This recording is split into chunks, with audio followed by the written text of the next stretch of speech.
1 million people. Sophie Reaper has more.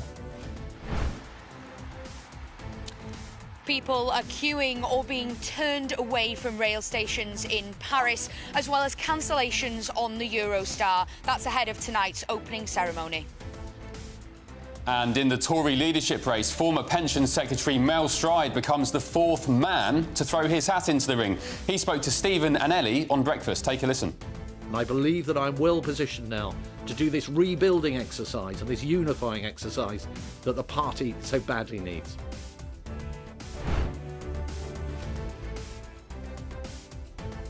Key battle lines drawn already on the Conservative leadership race. Will they leave the ECHR? Will they stay? We're expecting more candidates to announce their pitches in the coming days.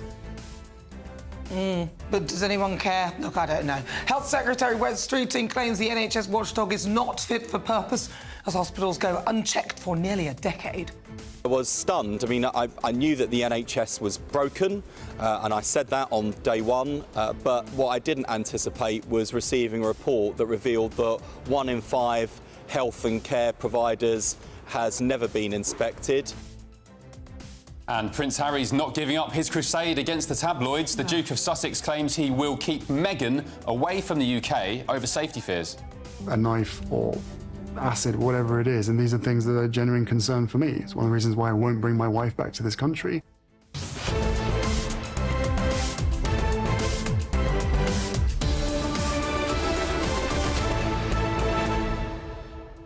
Very good morning to you. Hope you're all well at home. You've got a nice cup of tea and some bickies on standby or something stronger if your week's been a bit stressful. A bit icky if you've had a bad week. Although we'll keep you entertained and also informed with loads of different news stories. I mean, I don't know whether any of you saw the thing on with Prince Harry last night. Did you watch it? He's the ginger whinger for a reason. You know, I said yesterday, the tabloids didn't make you sit down with Oprah. The tabloids didn't make you write Spare. The tabloids didn't make you go to Netflix and do air your dirty laundry in public. Just, please. The tabloids never sent Meghan to Spotify. The tabloids never made her sell silly jam and, what is it, dog biscuits or cat biscuits or whatever she's selling. Seriously, people, you're doing your own stuff. Take responsibility. Anyway, we'd love to hear what you think. Send us your views. Post your comments, gbnews.com/your say. But first, here's your latest news with Tatiana.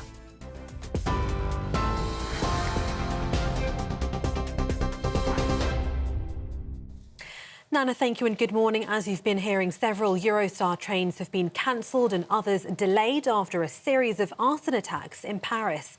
At least 3 train lines were targeted just hours before the Olympic opening ceremony. The state-owned SNCF says its services were the victim of what it called a massive attack, which they say was aimed at paralysing the network. That led to queues at several stations this morning, including Gare Montparnasse and Gare du Nord. The company is warning the situation could last all weekend while repairs are conducted. The French Transport Minister has condemned what he called criminal actions. In other news, the family at the centre of a video that appears to show a Greater Manchester police officer kicking a suspect in the head say they've been left deeply traumatised. Justice for the police! No racist police! Hundreds of people were seen protesting outside Mayor Andy Burnham's office, accusing Greater Manchester Police of racism. It's after 3 officers were seriously injured as they attended to reports of an assault in the Manchester Airport car park, which happened before the event seen in the video. That included a female officer who suffered a broken nose. 4 men were arrested on suspicion of assault and affray, and the police watchdog has launched an investigation. Retired Scotland Yard detective Mike Neville told GB News that those speculating online and in the media are not helping the situation. Just whips up a storm. It isn't good enough to say things like that. If we're going to come out with comments like that, let's have some facts and evidence. And this is where we could have facts and evidence, because as an airport, it's covered by CCTV. It could take months, to review all that footage. But the facts are they could do the main bits of it within a number of days. My expertise was dealing with CCTV. So if you get the key pieces of footage, really, you could have the most of it dealt with within a few days. And this is what it needs to be doing to stop all this speculation and trouble. Mel Stride has become the 4th Conservative MP to enter the race to become the party's next leader. The Shadow Work and Pensions Secretary joins James Cleverly, Tom Tugendhat and Robert Jenrick in the contest to take over from Rishi Sunak. He says the Tories should avoid veering too far to the right and focus on unity.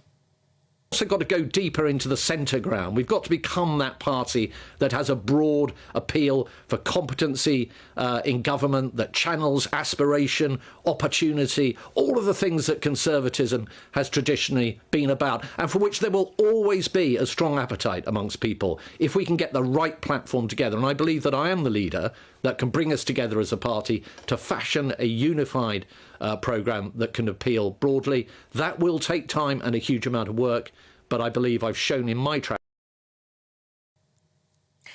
And those are the latest GB News headlines. For now, I'm Tatiana Sanchez. More from me in half an hour. For the very latest GB News direct to your smartphone, sign up to News Alerts by scanning the QR code or go to gbnews.com/alerts.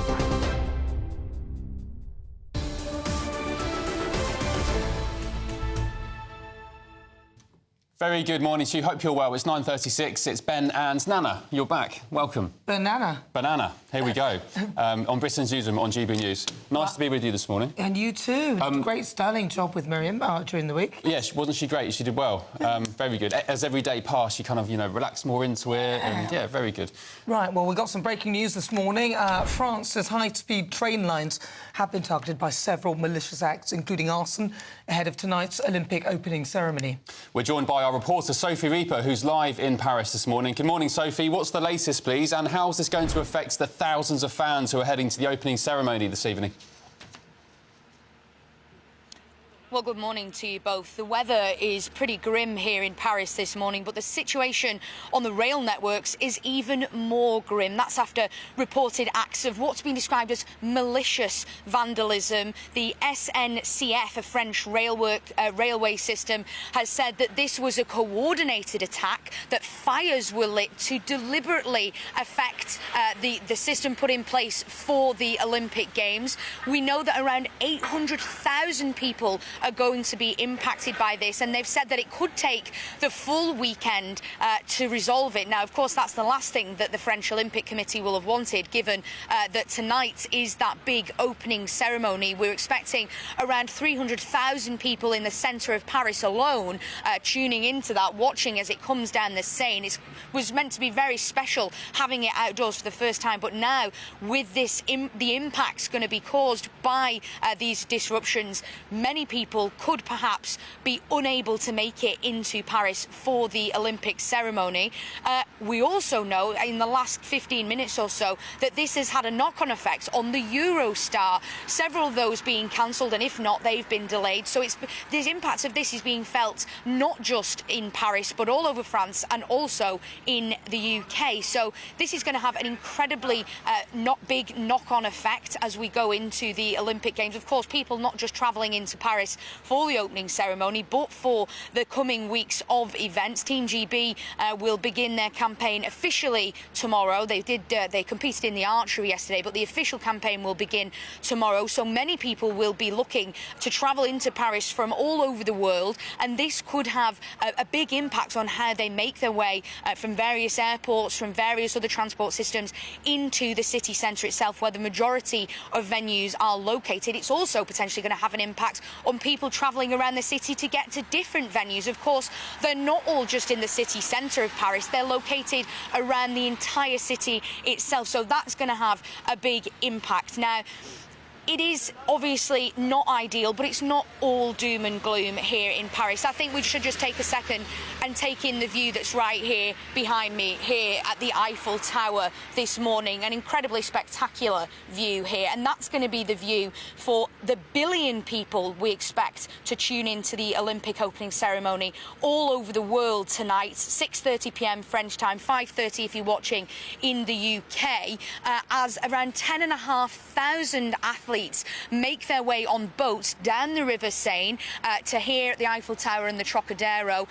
They're going to be travelling the River Seine for the first time ever, as I say. It's going to be an outdoor opening ceremony, so let's hope that the rain can at least stop and that we can perhaps get a grip on the issues being faced on the high-speed rail network so that people can come in and they can enjoy this opening ceremony as it was intended. Thanks, Sophie. Just a quick question. There's been lots of conjecture online in recent days about the safety of Paris, some high-profile incidents, some pretty grim. Do you feel safe out there? I absolutely feel safe. The security that we have seen thus far has been absolutely immense. I mentioned it on breakfast this morning. You may think that it looks relatively quiet around me where we're stood this morning, and that is because to get anywhere within about 100 metres of the River Seine, you either need to be a resident, you need to have a work permit, or you need special permission from the French government, which is how myself and my cameraman have been able to get such brilliant access.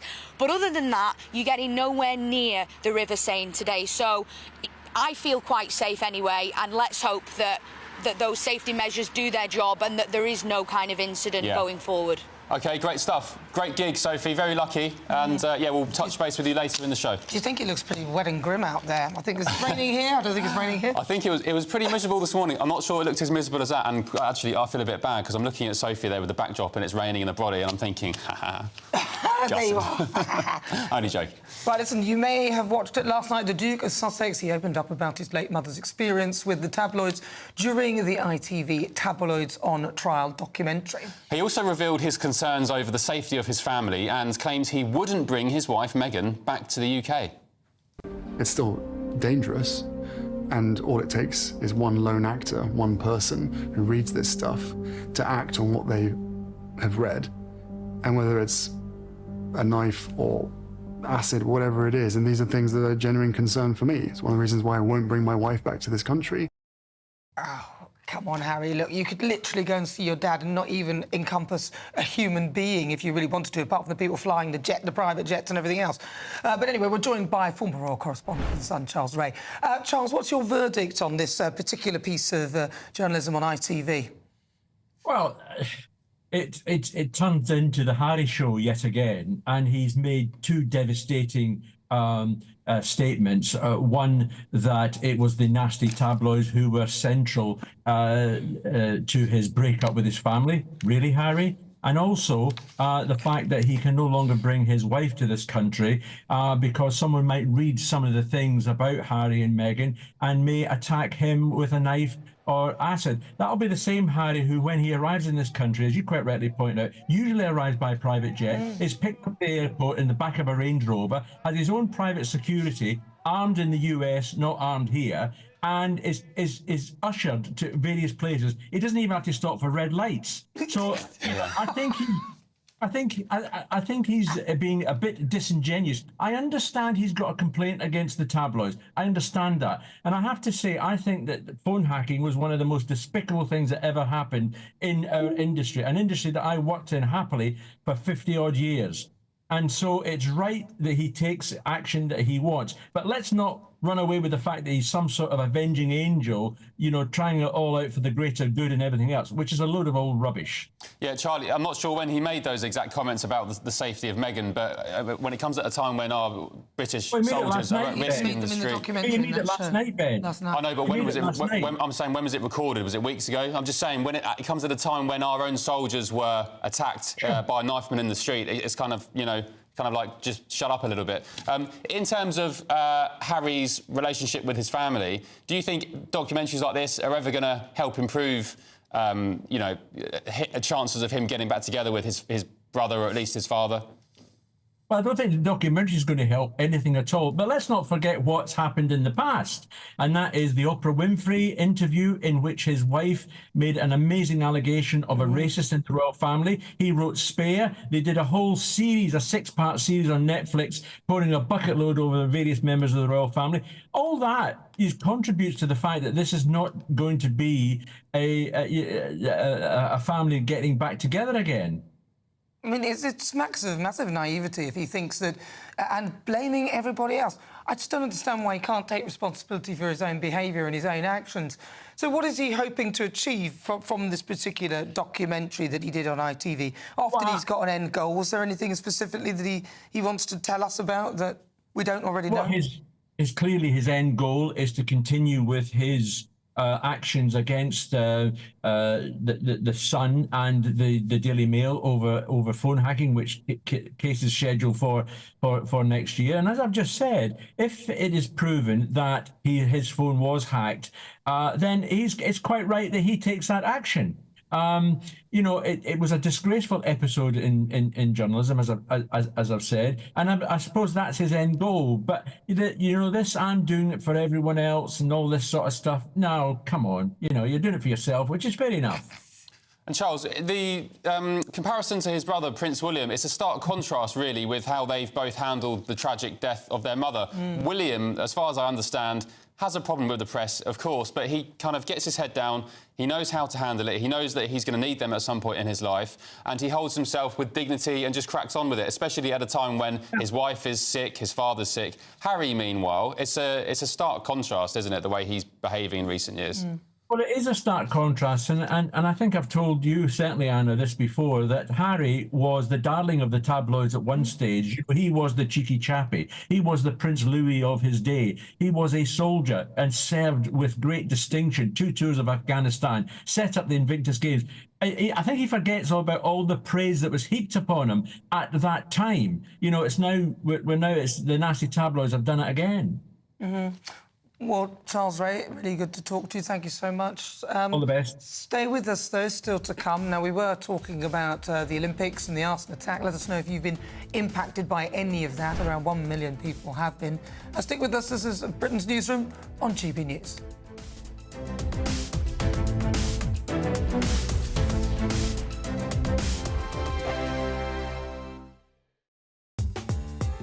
I'm Christopher Hope. From pop stars to politicians, I'll interview anybody in a pub who's got a political opinion. Join me every Friday on Spotify, Apple Podcasts, YouTube or gbnews.com, or wherever you get your podcasts. This is GB News, the People's Channel. Nana Queer, weekends from 3 p.m. Oh, no. Just when I thought it was safe, here we go round again. The target this time is one of the most recognisable landmarks in London. Standing at 176 feet tall, the Albert Memorial was commissioned by Queen Victoria in 1862 to honour her late husband, Prince Albert, and was built 10 years later, a year and a century before I was born. Now, situated in Hyde Park, the monument depicts a gold statue of the Prince, alongside 4 groups of large statues which represent the 4 continents of the world: Asia, America, Africa and Europe. Now, the statues representing Asia include a woman on an elephant. America is represented by a Native American with a bison.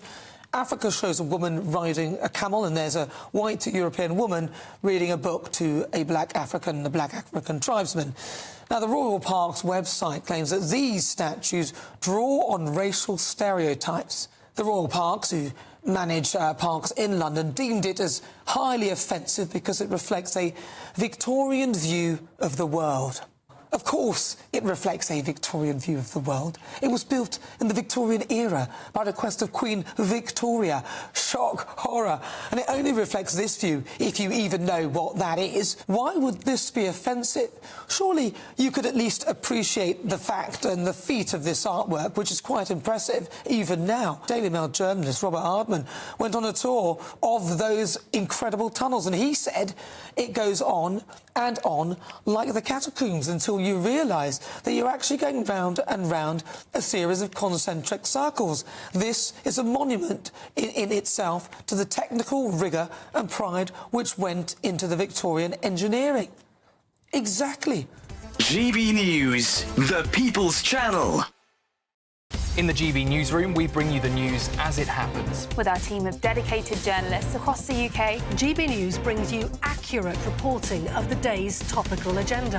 When the news breaks, wherever and whenever it's happening, we'll be there. This is GB News, the People's Channel, Britain's news channel. If you want your news to be straight talking... This is a nightmare for the Conservatives again. Down to earth. It's not just Nottingham where this is happening, is it? And most importantly, honest. Hard-working, middle-class taxpayers, they'll get their book thrown at them. Then catch me, Martin Daubney, Monday to Friday, 3 till 6 p.m. on GB News, Britain's news channel.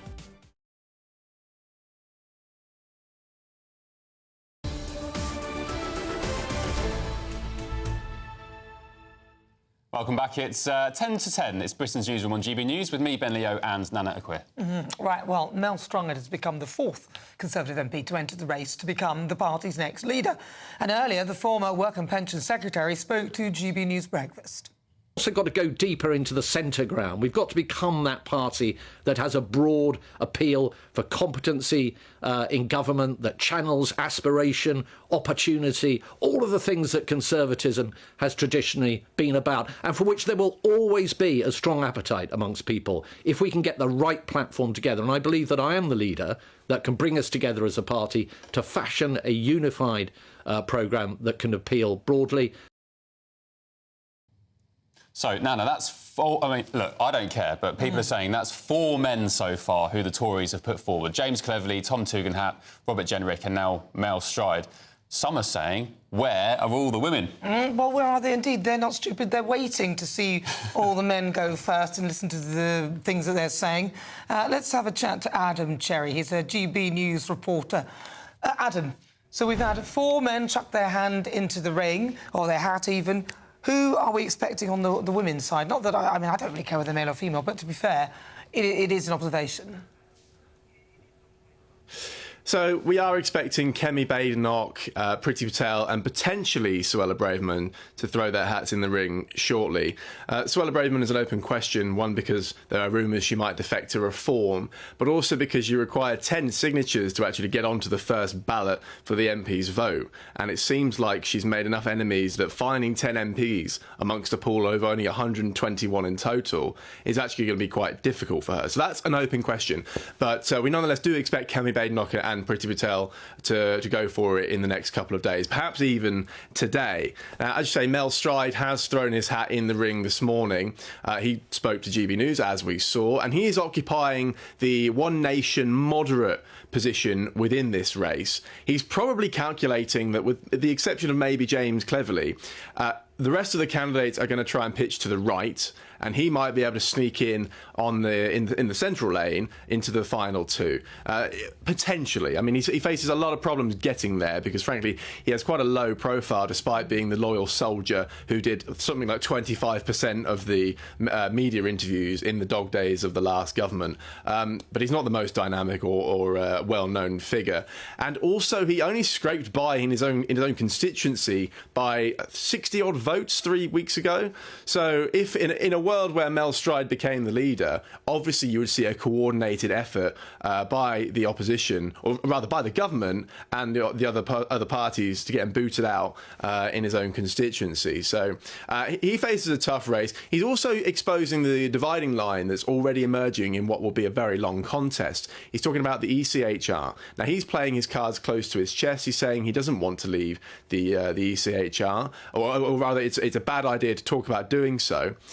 James Cleverly is also saying he is opposed to that. But everyone else in the race, at least those who've declared, Robert Jenrick and Tom Tugendhat, they're much more bullish on that. They're willing to leave for the sake of getting flights off the ground, stopping the boats and so on. So, as I say, a long contest. We've got 3.5 months before we find out who wins this thing.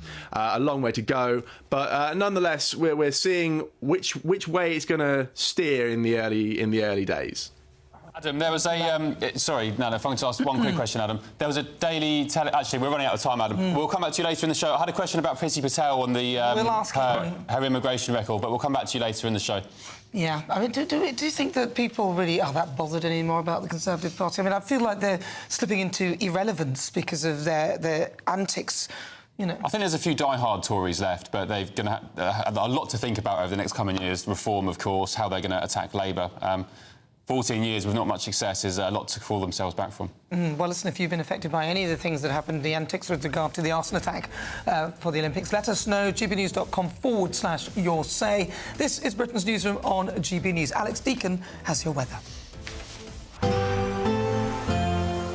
A brighter outlook with Box Solar, sponsors of weather on GB News.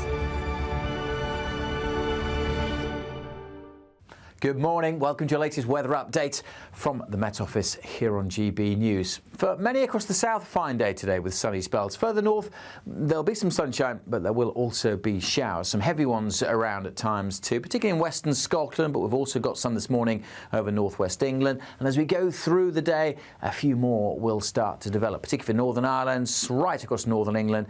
1 or 2 for Wales, but much of southern England, East Anglia, staying dry, staying fine with some lengthy spells of sunshine. And when the sun pops out, temperatures getting up into the low, maybe mid-20s across the southeast. Further north, mostly stuck in the high teens. And it'll feel cooler when the showers come through, and they will come through. They'll tend to zip through on a fairly brisk breeze across Scotland. So a real mix of sunshine and showers here through the day. 1 minute it's dry, the next you're in a downpour. It's the same for Northern Ireland. Again, some heavy showers here, but tending to move through. The showers more scattered across northern England, so not going to rain all day, far from it. There'll be some lengthy dry and bright spells. 1 or 2 showers across mid and South Wales, but much of South Wales, much of southern England, the Midlands and East Anglia just staying dry, fine with some decent spells of sunshine, staying fine and dry into this evening also. And even further north, actually, the showers this evening will tend to fade away. So many places becoming dry overnight, some lengthy clear spells,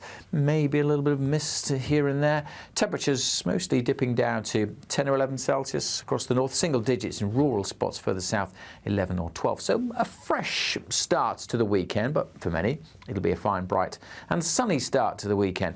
There will be showers again tomorrow, developing across Northern Ireland, Northern England, Wales. 1 or 2 getting into the east, but again, I suspect much of eastern England dry, and probably a much drier day for western Scotland tomorrow as well. Feeling a bit warmer in the sunny spells across the southeast, and most of us set fair for Sunday. That warm feeling inside from Boxed Boilers, sponsors of weather on GB News.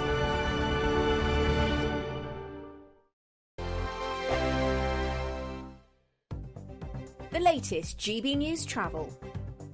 Good morning, I'm Russell Holding. In North Yorkshire, the A174 is closed eastbound to the east of Middlesbrough after an accident, causing delays towards Kirkleatham. In West Yorkshire, the A629 is closed each way along Wakefield Road in Huddersfield after an accident. In the West Midlands, the A45 is closed westbound along Contra Road at Tyseley in Birmingham after an accident. In Hertfordshire, the A41 is closed each way off junction 5 of the M1 at Watford for an investigation. In London, the A124 is closed along Barking Road in East Ham for an investigation. Gatwick Express train services are suspended because of a points failure, with delays of up to 40 minutes to Southern Rail services into and out of Victoria Station in London. On the M25 in Surrey, there's a lane closed where someone's broken down on the clockwise exit at junction 10 for the A3, with delays from the common services, and there are delays of up to an hour to DFDS sailings at Dover because of high demand. That's the latest. You can stay up to date throughout the day by visiting our website, gbnews.com.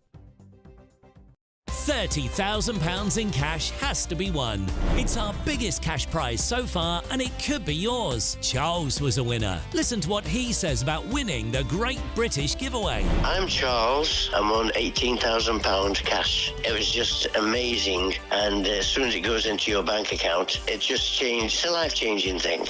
The next big winner could be you, with an extra £30,000 cash in your bank. For another chance to win £30,000 in tax-free cash, text cash to 63232. Text costs £2 plus 1 standard network rate message. You can enter online at gbnews.com/win. Entries cost £2, or post your name and number to GB07 PO Box 8690 Derby DE1 9TT.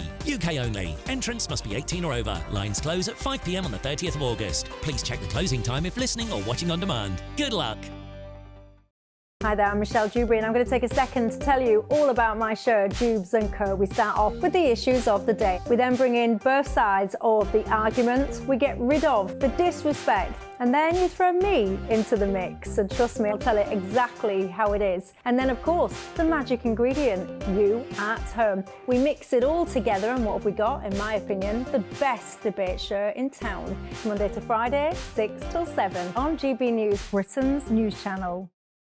Tune in to Friday Night Live with me, Mark Dolan. GB News royalty with your perfect start to the weekend. Lucky us! feisty and fearless guests. Well, I'm a normal person, so ask me. Honest opinions. That raises more questions than a Gary Barlow tax return. And a few surprises along the way. Might be cold in this studio. That is Friday Night Live with me, Mark Dolan. 8 to 9, only on GB News, the People's Channel, Britain's news channel.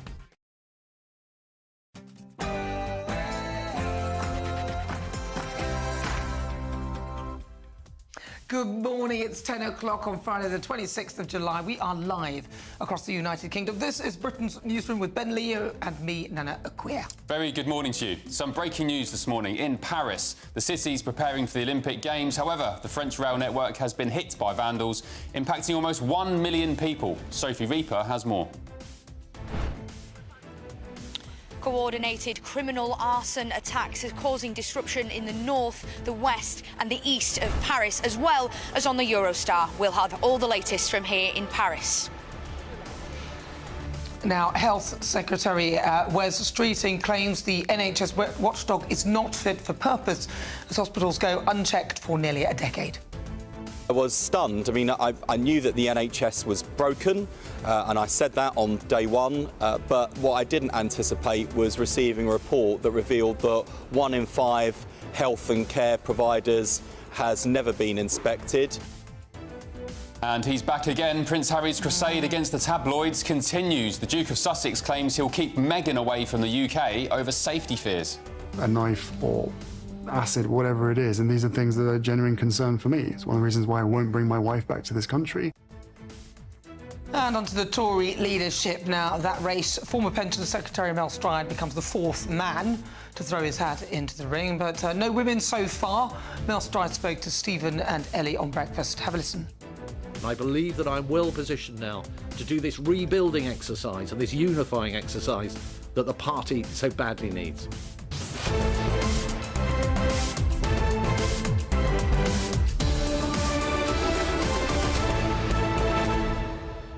Nana, you're getting a little bit of stick online because of your comments saying the Tories are irrelevant. Any response to your critters? I just, not necessarily the word irrelevant, it's just completely irrelevant is what I'm thinking. No, I'm teasing. No, my thoughts are this, that they made such a mess of everything, and, you know, I feel very, I'm actually quite annoyed.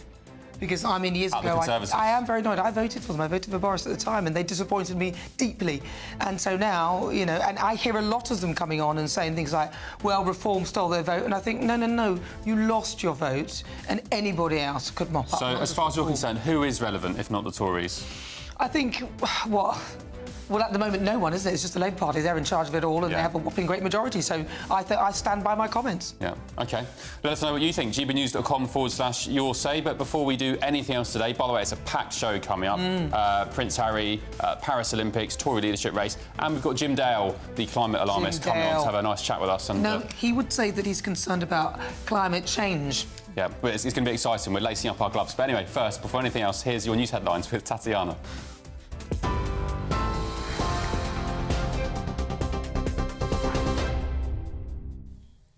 Ben, thank you and good morning. The top stories. Several Eurostar trains have been cancelled and others delayed after a series of arson attacks in Paris. Several high-speed rail networks have been targeted just hours before the Olympic opening ceremony, affecting nearly 1 million people. The state-owned SNCF says its services were the victim of what it's called a massive attack, which they say was aimed at paralysing the network. That led to queues at several stations this morning, including the Gare du Nord. The company's warning the situation could last all weekend while repairs are conducted. The French Transport Minister has condemned what he called criminal actions. The family at the centre of a video that appears to show a Greater Manchester police officer kicking a suspect in the head say they've been left deeply traumatised. Justice, no peace, no racist police.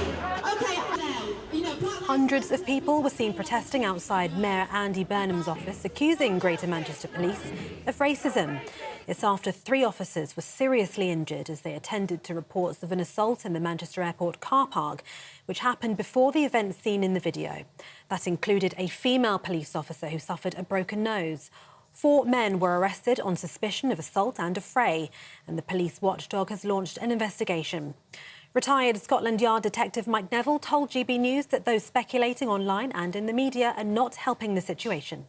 Just whips up a storm. It isn't good enough to say things like that. If we're going to come out with comments like that, let's have some facts and evidence.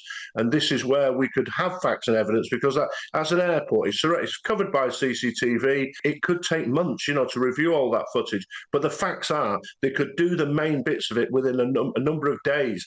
My expertise was dealing with CCTV. So if you get the key pieces of footage, really, you could have the most of it dealt with within a few days, and this is what it needs to be doing to stop all this speculation and trouble. Mel Stride has become the fourth Conservative MP to enter the race to become the party's next leader. The Shadow Work and Pensions Secretary joins James Cleverly, Tom Tugendhat and Robert Jenrick in the contest to take over from Rishi Sunak. He says the Tories should avoid veering too far to the right and focus on unity. Also got to go deeper into the centre ground. We've got to become that party that has a broad appeal for competency in government, that channels aspiration, opportunity, all of the things that conservatism has traditionally been about, and for which there will always be a strong appetite amongst people if we can get the right platform together. And I believe that I am the leader that can bring us together as a party to fashion a unified programme that can appeal broadly. That will take time and a huge amount of work, but I believe I've shown in my track record that that's just the sort of thing that I can do. In other news, the regulator that oversees NHS care services in England is not fit for purpose. That's according to the Health Secretary. An independent review into the Care Quality Commission has revealed significant internal failings, which are affecting its ability to monitor health and social care institutions. The CQC inspects around 90,000 services, including hospitals, GP practices, care homes and dental surgeries. The regulator says it accepts the findings, but Wes Streeting told GB News he's stunned. There are, cases of hospitals not being inspected for over a decade, a care provider that hadn't been inspected since 2015, and even the ratings that...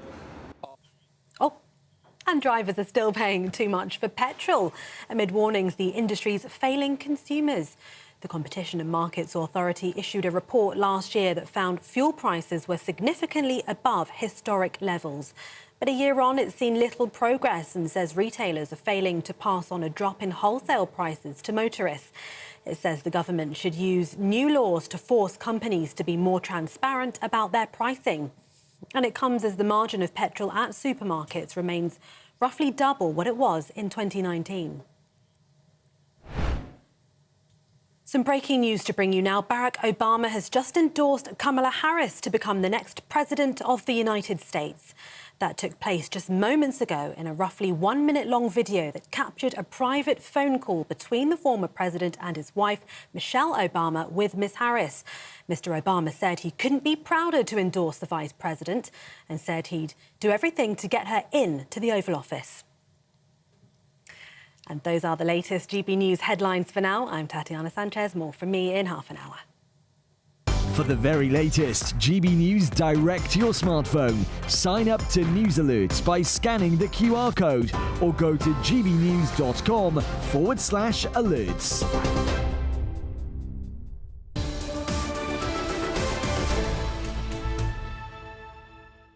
Hello, good morning. It's fast approaching 9 minutes after 10 o'clock. Welcome. This is Britain's Newsroom, live across the UK on GB News with Ben Leo and me, Nana Acquia. Big story of the day is this situation in Paris. The breaking news over the past hour or so is that high-speed train lines have been targeted by several malicious acts, including arson, ahead of tonight's Olympic opening ceremony. We're joined now by our reporter in Paris, Sophie Reaper. Sophie, what's the latest, please? How's this going to affect the opening ceremony this morning, where tens of thousands of fans are going to be attending, including lots of Brits? Well, it's actually hundreds of thousands of fans we're expecting to line the Seine this evening for that opening ceremony, so you'd imagine the impact will be massive. Now, the SNP SNCF, a French railway network, have said that their services in the Atlantic, North and the East, those networks there, have all been damaged by the incidents, those coordinated arson attacks. They said fires were lit in an attempt to damage those facilities. However, they have, in the past few minutes, say that an attempt on the South-East network was foiled.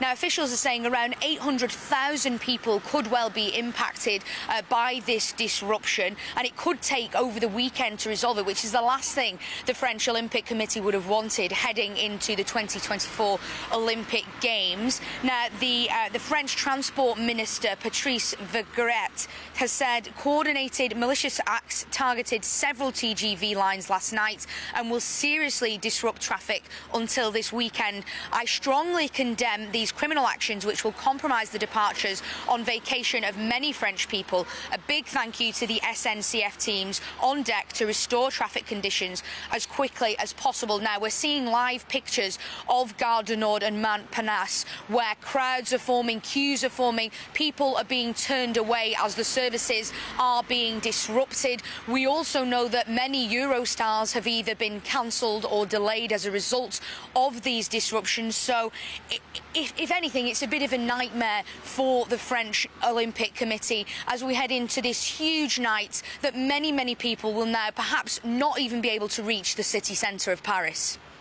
Goodness me, sounds like a bit of a nightmare. And bearing in mind what's happened in the lead-up to this, the event, the Olympics, we've had that terrible incident with the Australian woman being gang raped by 5 men, and so on and so on. Let's hope it gets a bit better. It's PR nightmare, as you can probably agree, Nana, for the French Olympic Committee at the moment. Sophie, thank you very much. Right, joining us now is our Home and Security editor, Mark White.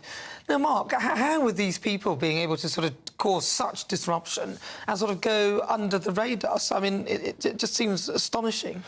Well, when you move a little further out off the security bubble, then there's opportunities to target the likes of these high-speed rail lines, and that's what we're seeing here. But, of course, it's causing very significant disruption going into the heart of Paris. 4 lines were targeted. One of the attempts to cause this arson on the line was disrupted, and they managed to prevent that, but it's still causing very significant disruption with 800,000 travellers at least affected. They're going to try and move some of the high-speed trains onto slower tracks, but that in itself will, of course, slow down the whole process, and it will just cause more in the way of disruption. There is a huge security challenge, I think, for the authorities in Paris, not least because of the way that they're managing the Olympic Games in Paris, which is different to the way that a lot of other countries have carried out their Olympics. So the likes of London Olympics, for instance, is the kind of the norm, which is you provide an Olympic park in a venue that's kind of manageable and you can control it. You can put a sterile cordon around it. Yet some other venues are outside of the cordon, but most of the Olympic activity stays within that sterile cordon. It's much easier to manage. They've taken a different approach in Paris, where they've spread out the Olympic venues across the city itself, and that requires a lot more in the way of resources in different areas. So they've got 45,000 police and gendarmes. They've got 10,000 soldiers, 22,000 security personnel. They've got some police from the UK, 250 odd, along with 50 police dogs. Other forces around the world are contributing. It is a big challenge for them, especially given the number of security incidents in Paris and elsewhere in France in recent months. We've had a few incidents. We had the Aussie cycling team whose truck or van was broken into, all their gear swiped. We had the poor Australian woman, I think she was a tourist, who was gang raped by 5 men.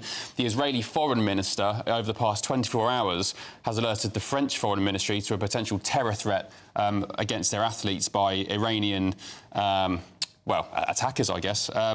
Is this a bit of a PR nightmare for France so far? Is this unprecedented in terms of... I don't think it's a PR nightmare so far. There are always security challenges, just in the same way in 2012 when we coordinated the Olympics here. There were huge security concerns leading up to that. We had a Royal Navy ship up the Thames with the air-to-air or ground-to-air missiles that were able to take down any potential threats. You had RAF jets that were based in the capital, able to intercept any potential threats.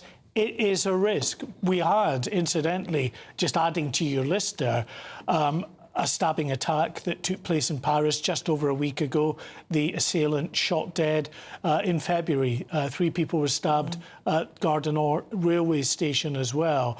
The authorities arrested a Russian national just on Tuesday of this week, accused of plotting to destabilise the Olympics. The Russians have been accused of misinformation, trying to exaggerate the threat and suggest that there are serious concerns around us. So it's a challenge, that's for sure. It's a big old challenge. Mark White, thank you very much.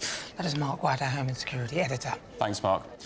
OK, moving on. The Duke of Sussex opened up about his late mother's experience with the tabloids during ITV's Tabloids on Trial documentary last night. Now, he also revealed his concerns over the safety of his family and claimed that he wouldn't bring back wife Meghan to the UK. It's still dangerous, and all it takes is one lone actor, one person who reads this stuff to act on what they have read, and whether it's a knife or acid, whatever it is, and these are things that are a genuine concern for me. It's one of the reasons why I won't bring my wife back to this country. Joining us now down the line is royal broadcaster and commentator Rafe Herdell-Mancu. Good morning, Rafe. Thanks for joining us. What's your first reaction to what we saw last night? Well, I thought it was a very interesting documentary. You know, it was supposed to be about press intrusion and the use by the press of illegal tactics to gain information, and it certainly was that. But ironically, it was also a documentary that seemed to be trying to get Prince Harry to deliver as many newspaper-grabbing headlines as possible. So as you say, we heard that Prince Harry won't bring Meghan back to Britain because he fears she could be a victim of a knife or an acid attack. We heard also that the Queen supported Prince Harry's campaign against the media.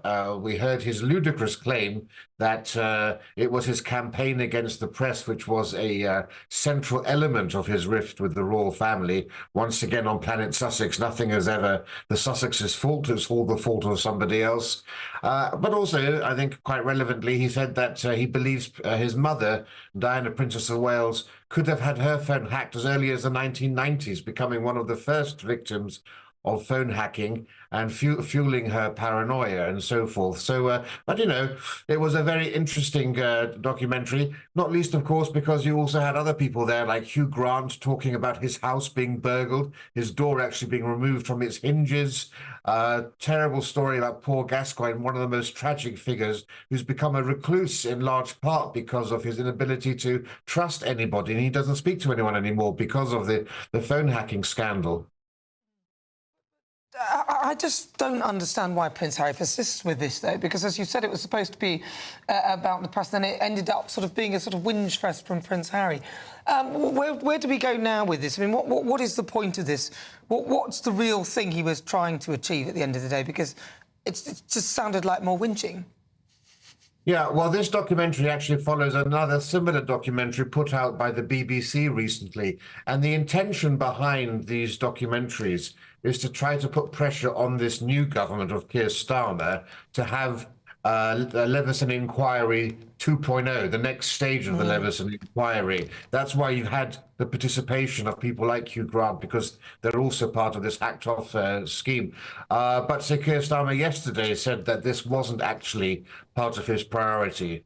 For his part, Prince Harry, who has had a victory against the Mail Group newspapers, he also has now 2 other lawsuits coming out next year, one against News Group newspapers, which owns The Sun, and another one against the Associated Press, which own the Daily Mail and the Mail on Sunday. And he's had victory with the Mirror Group. He certainly can have expect to have victory with the other 2 there. But the important thing here is that, you know, he's blaming the royal family for not coming on board with him. The royal family know, as the king is alleged to have said, that it's a suicide mission. The monarchy really needs to have good media relations if it is to survive. It's so vital in this day and age. And if they were to wage war on the media, as Prince Harry is waging war on the media, you would see such negative, destructive media coverage from the tabloid press. It's simply not in their interest to do so. Prince Harry's now no longer a royal. He's a celebrity like anybody else in Hollywood. He's free to embark upon these personal campaigns. But the royal family simply can't do that. They have to rise above it. All right, Rafe, thank you very much, Rafe Idle. Thank you there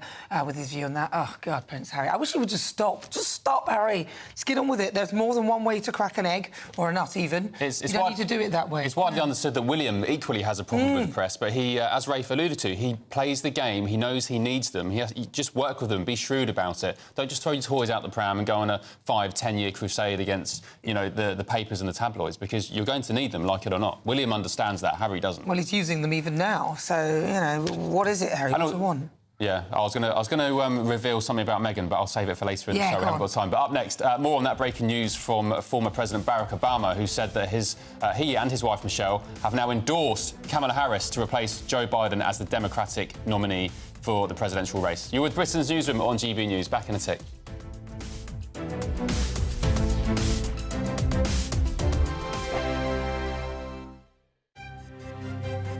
GB News Breakfast, every day from 6 a.m. Anton du Beke, and even I know that's a big name, has become the latest Strictly Come Dancing pro to come under some sort of fire amid the show's misconduct probe. Yeah, his former partner, Layla Ruiz, told her lawyers that du Beke made offensive comments to her back in 2009. Which you have to accept is quite a while ago, but it's almost as though things are building. He has since apologised, and she has accepted the apology. But what on earth is absolutely going on inside Strictly Come Dancing? I have to say it has been a strictly witch hunt this week because, you know, it's been like the snowball effect. You know, a couple of months ago we had Amanda Abbington who came out with accusations against Giovanni Panice. Now, I don't even know who she is. Who is she? So she's an actress. She's been on there she is. She left the show early because she said due to personal distress. She now then came out and said actually working with Giovanni Panice caused her PSTD. Another dancer, Graziano Di Prima, who's now left because there was videos that had surfaced that apparently he was physically abusive towards his partner Zara McDermott, who this week actually came up with her side of the story and said that actually during training sessions she was kicked by him and physically abused by him. So he's now left the show. Is this a case of celebrities being snowflakes, or is there something in this? Is this something more sinister? You know, Martin, there's always two sides to the story, and the dancers are coming from that point of view where they say it's because we want to win. But when you're a celebrity who might not have much dancing experience, you think about the glitz and the glamour of Strictly. But what we're hearing now is a lot of celebrities over the years have said, I've been left with PSTD. I was physically abused when I was on Strictly, verbally abused. And so now we're getting all the other sides to what actually celebrities are saying they're experiencing. The People's Channel. I'm Patrick Christie's. Every weeknight from 9, I bring you 2 hours of unmissable, explosive debate and headline-grabbing interviews. What impact has that had? We got death threats and the bomb threats on. As time passes, she could have saved Storm. You made my argument for me. My guest and I tackle the issues that really matter with a sharp take on every story. Went everywhere. Something practical could be done. Or I can become something different. Patrick Christie's tonight from 9 p.m. only on GB News, Britain's news channel. Mark Dolan tonight is your weekend dose of news, debate and entertainment. This sounds like a wild conspiracy theory. Don't miss My Big Opinion, Mark Meets and My Take at 10. Democracy is a funny old thing. And we don't do boring, not on my watch. I just won't have it. Go and get another glass of that bubbly, you've earned it. That's Mark Dolan tonight, Saturday and Sunday, 9 to 11, only on GB News. The People's Channel, Britain's news channel.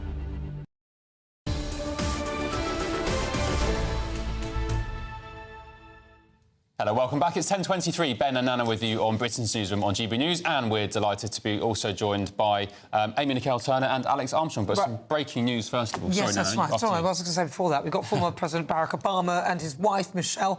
They've endorsed Kamala Harris to replace Joe Biden. Well, there's nobody else, is there? As the Democratic candidate for the US election. Here is how it was announced. Kamala. Hello. Hi. Hey there. Oh, hi, you're both together. Oh, it's good to hear you both. I can't have this phone call without saying to my girl Kamala, I am proud of you.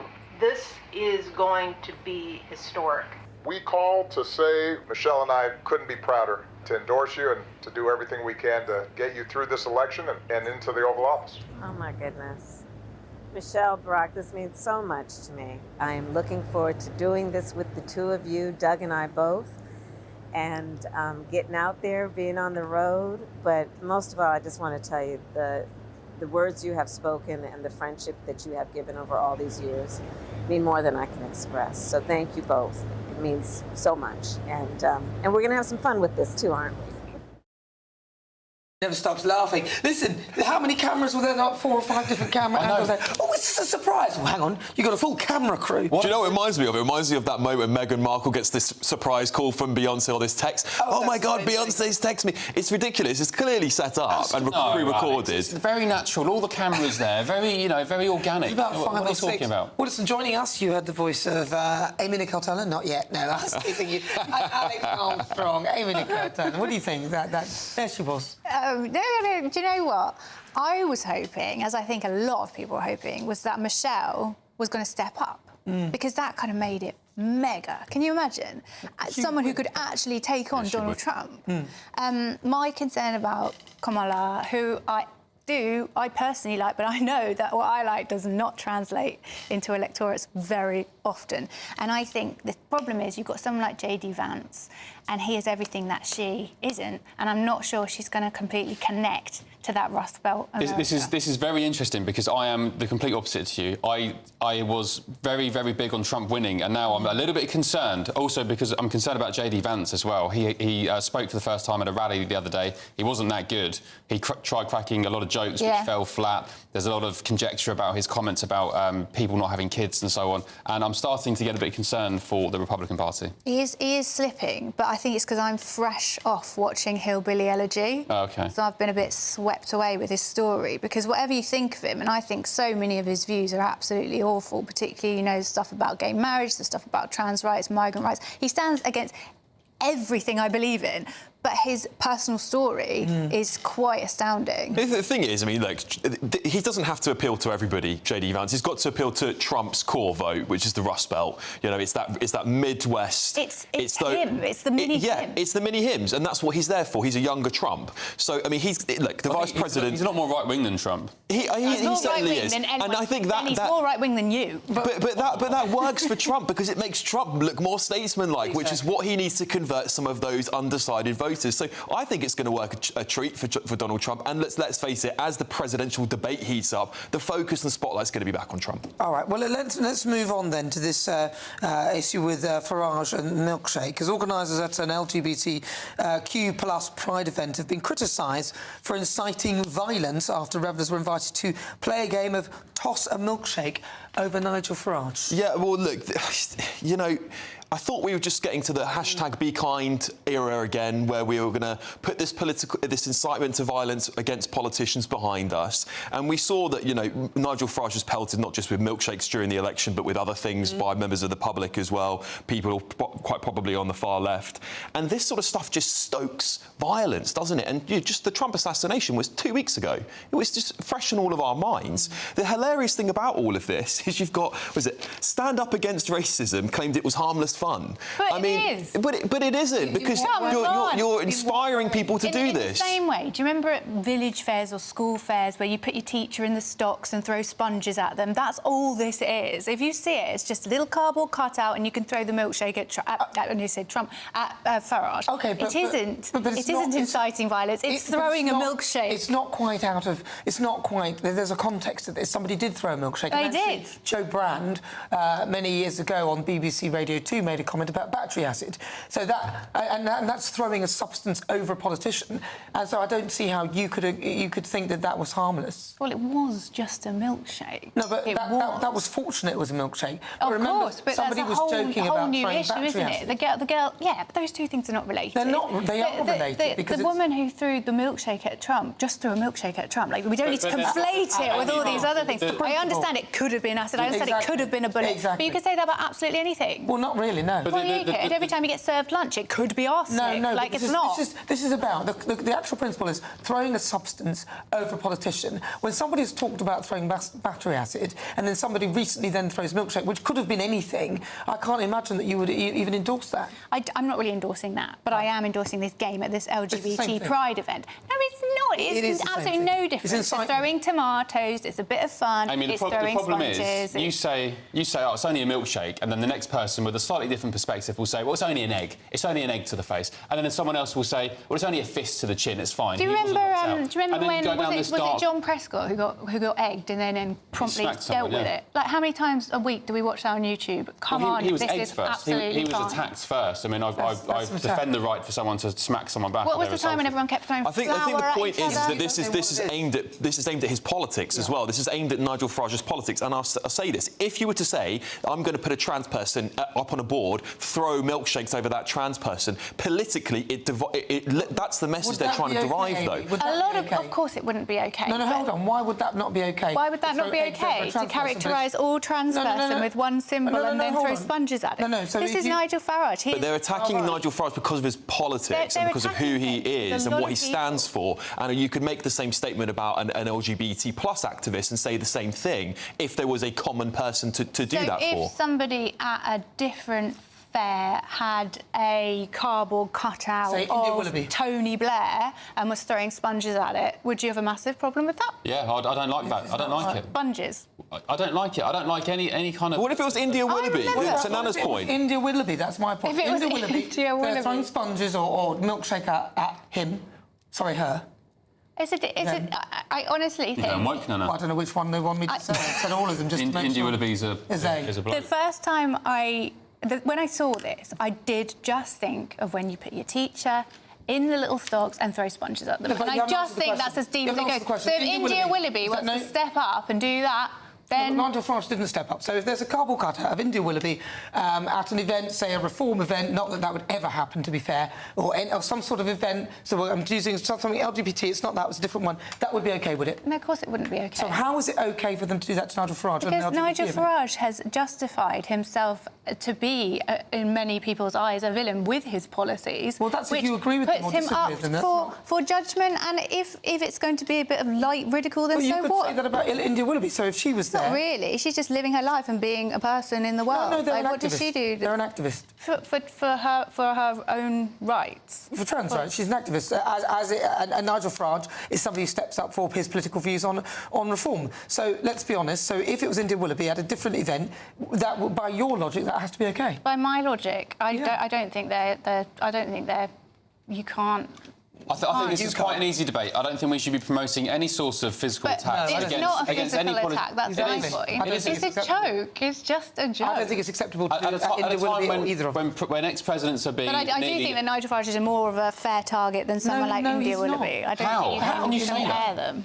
Because he's... Just because you agree with India's politics? Not really. I'm sure Nigel Farage wouldn't find it that offensive to have sponges thrown at him in this setting. I think at the time when his good friend Donald Trump was almost killed by an assassin, but that's two completely MPs have different. How can you compare a gun attack with a sponge? I've spent a lot of time with Nigel many years ago before he really blew up in 2015 when he was campaigning with the UKIP. The amount of times he had to flee from town halls giving speeches from far-left agitators, having meals with his family and his kids in pubs when far-left agitators have come in. I don't think it's comparable. I mean, there's an episode of Mr Bean where he puts himself in the stocks to get sponges thrown at him. I'm pretty sure it's really not that deep. I'm not taking you seriously on that. Listen, thank you very much, Amy Nicole-Turner and also Alex Armstrong. Right, stay with us. Time to get your latest news headlines with Tatiana Sanchez.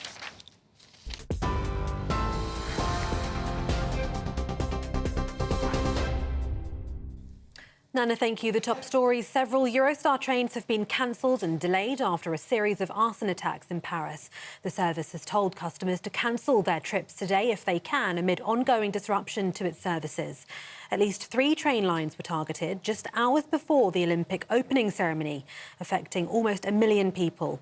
The state-owned SNCF says its services were the victim of what it called a massive attack, which they say was aimed at paralysing the network.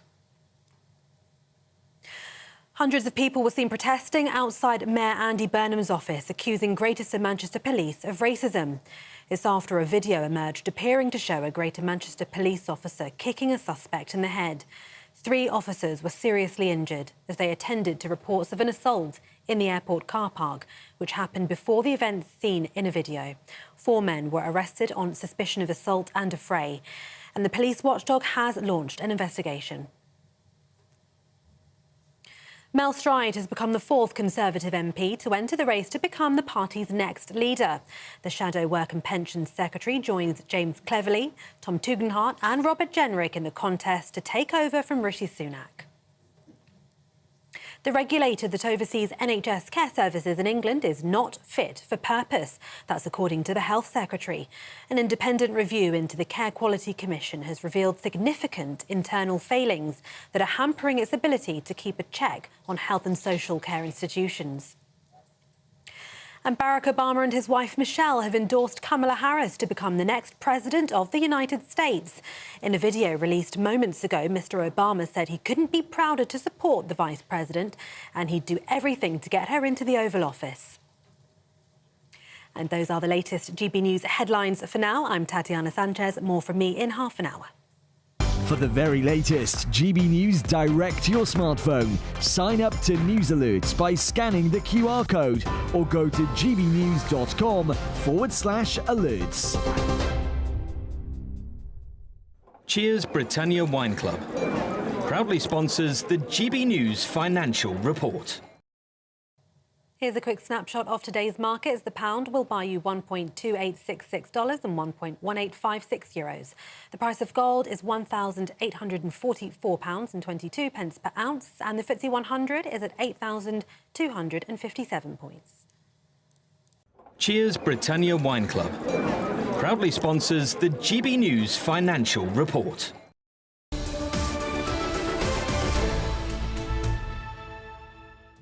Coming up next, we're being warned of worryingly hot classrooms for our kids. The world's going to burn, Nana, and it's all being blamed on climate change. Are you ready? You're with Britain's Newsroom on GB News.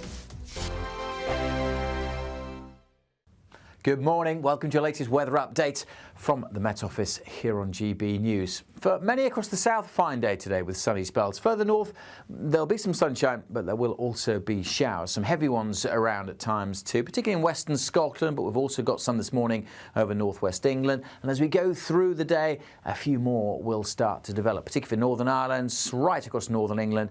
1 or 2 for Wales, but much of southern England, East Anglia, staying dry, staying fine with some lengthy spells of sunshine. And when the sun pops out, temperatures getting up into the low, maybe mid-20s across the southeast. Further north, mostly stuck in the high teens. And it'll feel cooler when the showers come through. And they will come through. They'll tend to zip through on a fairly brisk breeze across Scotland. So a real mix of sunshine and showers here through the day. 1 minute it's dry, the next you're in a downpour. It's the same for Northern Ireland. Again, some heavy showers here, but tending to move through. The showers more scattered across northern England, so not going to rain all day, far from it. There'll be some lengthy dry and bright spells.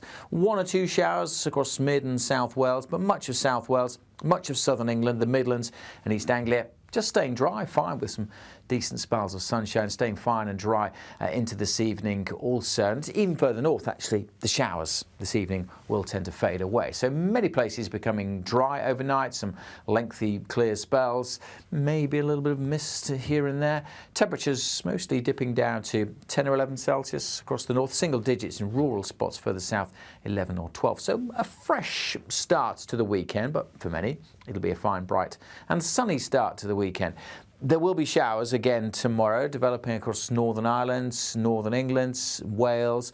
1 or 2 getting into the east, but again, I suspect much of eastern England dry and probably a much drier day for western Scotland tomorrow as well. Feeling a bit warmer in the sunny spells across the southeast, and most of us set fair for Sunday. The latest GB News travel. Good morning, I'm Russell Holding. In North Yorkshire, the A174 is closed eastbound east of Middlesbrough after an accident causing delays towards Kirkleatham. In West Yorkshire, the A629 is closed along Wakefield Road in Huddersfield after an accident. On the M6 in the West Midlands, there are southbound queues towards junction 10, the Walsall and Wolverhampton turn. Traffic was stopped because of an accident. Also in the West Midlands, the A45 is closed westbound along Coventry Road at Tyseley in Birmingham after an accident. Gatwick Express train services are suspended because of a points failure, with delays of up to 40 minutes to Southern Rail services into and out of Victoria Station in London. There are delays of up to an hour and a half with some cancelled Eurostar services this morning because of vandalism in France. Eurotunnel reporting a wait of up to half an hour for passengers at Folkestone, and there are delays of up to an hour to DFDS sailings at Dover because of high demand. That's the latest. You can stay up to date throughout the day by visiting our website, gbnews.com.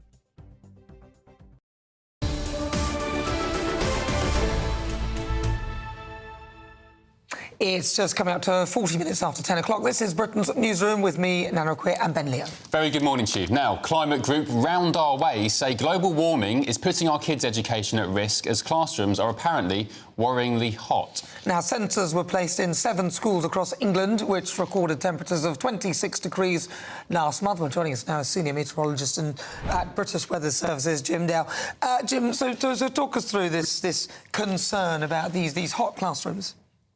OK, so this stems from what we've seen in the last 3 days, to be honest with you. This is globally speaking rather than necessarily UK speaking, but there's when we get in the mix, it goes in that direction. We've seen 3 days so far where the London area, for example, has surpassed 30 degrees C. We've got a 4th one coming on Tuesday, just for a bit of notice, a bit of forward notice for listeners. And when it gets to that sort of temperature, remember, in our classrooms, we don't have air conditioning. So, the way they're built, the structure around them just means it's intolerable to actually be in those classrooms. Now, how many times that happens in a year? You're quite right, probably not that many. But it is accelerating based on what the Met Office has said in the last couple of days about the temperature profile moving upwards, us exceeding 30 degrees C as a sort of general sort of pattern going forward. So in other words, more days of 30 degrees C. And it doesn't have to get to 30. When you get to plus 25, that's the sort of conditions that is very hard to study, very hard. Your mind process sort of goes down. But haven't they got air conditioning? I mean, I just think they have, haven't they got? And where are you, by the way? You look like you're somewhere hot. Are you somewhere nice and exotic? Yeah, I am. You're a bit jealous of this one, but I can work anywhere in the world. I'm actually in Phuket, in Thailand. And how did you get there? I swam all the way. You flew, didn't you? On those gas guzzling. Yeah, but if I fly anywhere, and at the moment it's once a year, give or take. I pay back the carbon tax every single time because that's what. Hang on, Jim. What do you mean you pay back the carbon tax? What does that mean? Well, when you get on an aeroplane, you get the option of paying an extra bit to offset your carbon footprint. And what they do is the way. You've not crossed this path, but that's exactly what's happening. Yeah, you pay a couple of quid and somewhere elsewhere promises to plant some seeds and some trees somewhere, right? Real. Or while you're chopping trees down for wind turbines. Well, that will depend on the company themselves and how they do it, but it's to be what it is. No, you're laughing at it. That's what it's there for, so that and it's called, by the way, that kind of thing is called passive greening. That's exactly what we need to take the cities and the towns that we've got and other parts of the world have got into an area where, for example, if you Jim, can I ask you something? Just in March, you came on GB News Breakfast and you said that April onwards, this summer in Britain was going to be, I think it was terrifyingly hot, I think. Let's take a quick look at what you said. So next expectation is we get into we're going to see a switch change. Come April, watch it, OK? I'll say it on this programme now.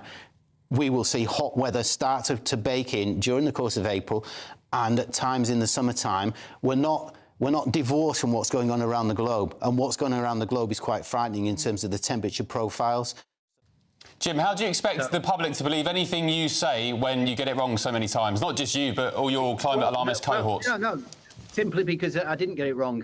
Let's just talk about the April. No, hang on. Let me explain. So I was expecting the hit to be starting in April. It didn't mean it was going to continuous all the way the summer, and I did say at times during summertime that we would get there. So the bit about April, you're quite right, that missed us. It went into France and other places, Spain particularly, and Greece, never made it to the UK. That's absolutely fair enough. It's a forecast.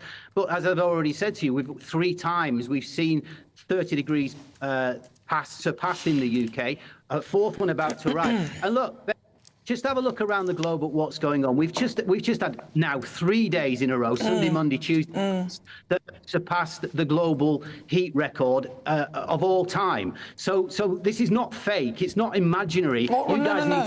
No. I do hear you, but globally, cold deaths are 9 times higher than heat-related ones. So I don't hear you going on with the same vigour about cold. Cold kills more people than heat. No, it doesn't. Yes, so let me explain why. It doesn't. Now, let me explain why. Because when there's a death by heat, for the most part, it's recorded as heart failure, stroke, and other symptoms other than putting heat on the death certificate. Cold is very different. Oh, come on, Jim, you're not now. You're a medical expert. Seriously. And UN have just actually said that heat deaths are actually accelerating at pace. Think about the Farage march, for example. Only a month or so ago, 1,000 people dead there.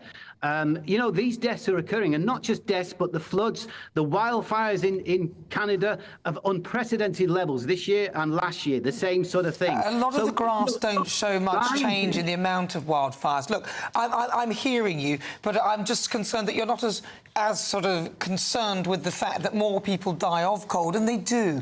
You can't say that because it's recorded differently or there's something different. It's not true, Jim.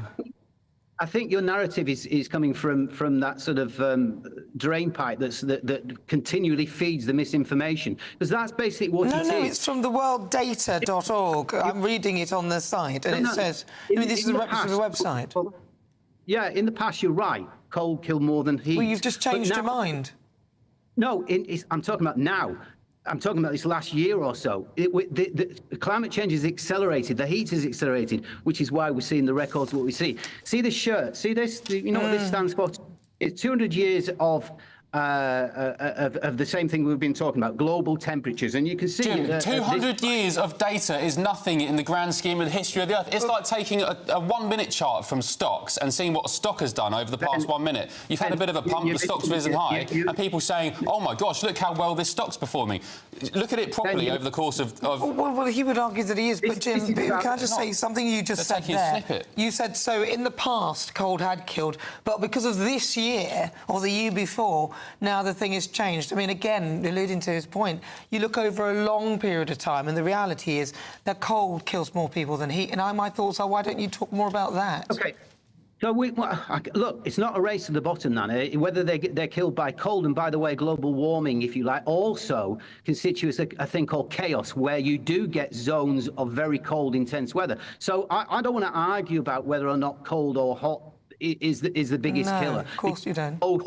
And they're both, no, it's not a case of that. They're both kill. They're both extremes that we need to avoid. I'm going to give you 3 words here. OK, go for it. Education. You need a lot of education in terms of educating people to climate change, what's going on. The debate that we're having now is a good debate. It's a really good debate. We need more of it. We're running out of time. What's the other thing? Education, second one. One last thing. Adaptation. We need to adapt. I'm sure you'd agree to that. I agree with you, and I think we do adapt. We adapt probably better towards, if it's too cold, we can heat things up, or if it's too hot, we can cool things down. And I think that is the answer. Jim Dale, sorry about that. We are running out of time. We've got to move on. No Thank you. And can I just say, you know, respect to Jim for his passion. I'm not on board with it at all. But when you're dialing in from Thailand to warn everyone about the climate emergency that's coming, carbon, though. If you're complete scam. If your house was burning down and Earth has a few years left to go, you would not be getting on a plane going to Thailand. You wouldn't go back into your house to grab I just think it's highly hypocritical. To grab a cigarette if your house. I think it's highly hypocritical to do that. But he's not here to defend himself right now. He was earlier. Right. Let us know if you've been impacted as well. We were talking about the arson, the Olympics. Has that affected you at all? Millions of people have been. Are you one of them? This is Britain's Newsroom on GB News.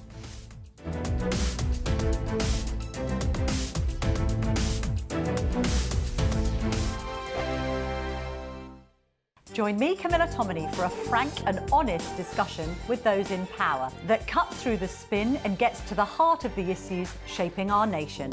You haven't confirmed that you want to stand as leader, but you haven't ruled it out either. This report basically says that he's not fit to stand trial. Is he indecisive? Incompetent? I deliver the dose of reality Westminster needs. That's the Camilla Tominey Show at 9:30 every Sunday on GB News. The People's Channel, Britain's news channel. Good afternoon, Britain. Weekdays from midday. Now, time for the best part of the show, our Greatest Britain, where we share amazing people who do amazing things. And this week, that is Dr. Leo Cheng and Reverend Hilary Cheng. Well, Dr. Chen regularly serves as a volunteer surgeon aboard the Mercy ships in West Africa and has recently served his 17th mission aboard the ships. He volunteers with his wife, Reverend Hilary Cheng, a Methodist minister in the UK. Thank you for joining us, and what a privilege. So just briefly explain, what are Mercy ships? Well, Mercy ship provide world-class surgery on the ship, and the ship then sail to these poorest of the poor country because there's no infrastructure to get road or rail there. And we offer free surgery and also education, training of medical staff, and partner with the local or the host nation to build up their surgical and anaesthetic services. So how long have you been travelling West Africa? You go on all these different ships, different ports, and you treat the needy and the vulnerable. How long have you both been doing this? 20 years. 20 years? Just over 20 years. And you take the time to do this out of your own holiday from work. Why do you do it? Well, because I'm indebted to the education in this country with all the qualification I get. And NHS is great. I love the NHS because without NHS, we see cases that we see in the low-income country. And I want to make use of my hand to help those people who have no way of helping themselves. Because the tumours, the deformities, not just a physical ailment, but it's being ostracised and die early, commit suicide because they've been ostracised by their family. When you're on the ship, you are seeing the very worst that the country can offer. I find it a great privilege to work alongside these people. GB News, the People's Channel. Good afternoon, Britain. Your lunchtime update on the stories that matter across the UK. From breaking news and insightful analysis, inspiring stories and lively debates. You're comparing yourself to a former Prime Minister. Which is it? Stay informed, stay updated, stay entertained. I just don't know how anyone would not want to be there. Every weekday from midday. We are Good Afternoon Britain, only on GB News. Britain's news channel.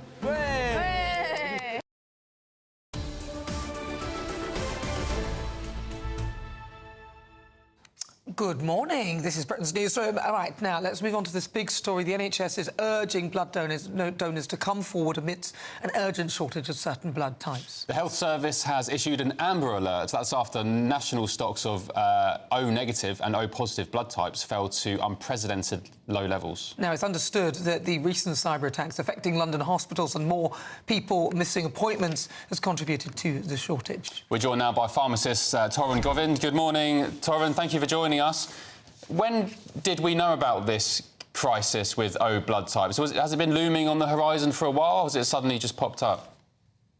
Well, they're always encouraging people to give blood, and it's really one of those things that we can all think about doing. Whether it's appropriate for you to do so, we'll go on to. But the cyber attacks did have a part to play because it meant that blood checks couldn't be carried out as quickly as usual. So there was actually a 94% increase in demand compared to the same period last year. And obviously, blood types, you might not know your blood type, but that can be checked out when you go and do a blood donation, for example. But O negative blood is the universal blood type, so it's safe for all patients who require blood transfusions, and it makes up about 16% of all hospital orders. So in an emergency, it's important that we have those supplies.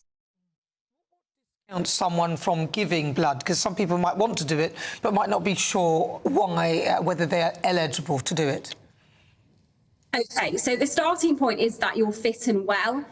Normally, you'll be aged between about 17 to 65, and that you're a healthy weight. I think that's the important starting point. And then there is some eligibility criteria. So if you've had some types of cancer, you've got some heart conditions, if you've had an organ transplant, you can't donate blood. There's all the criteria as well. But I really do encourage people. You can go on the Give Blood website, the NHS website, find out if you are suitable. It takes about an hour of time and in that time, you'll only actually be giving blood for about 5 to 10 minutes. And then it's really just the checking you're okay before, checking you're okay after, having a biscuit, make sure you're okay after you've done it. And I think, just please find out if you are eligible and go and find out about some more information, because it's really going to help everybody. Very briefly, if you've had a transfusion, can you give blood? If you've had so there's lots of people. You need to check for you as an individual, because I think it's important for you to also know, for people to know whether or not, for example, there's some sexual activity in some cases. You may have to wait. So I think the best thing for people to do is to plug in their individual criteria and check that out. But please go and look and see if you are eligible.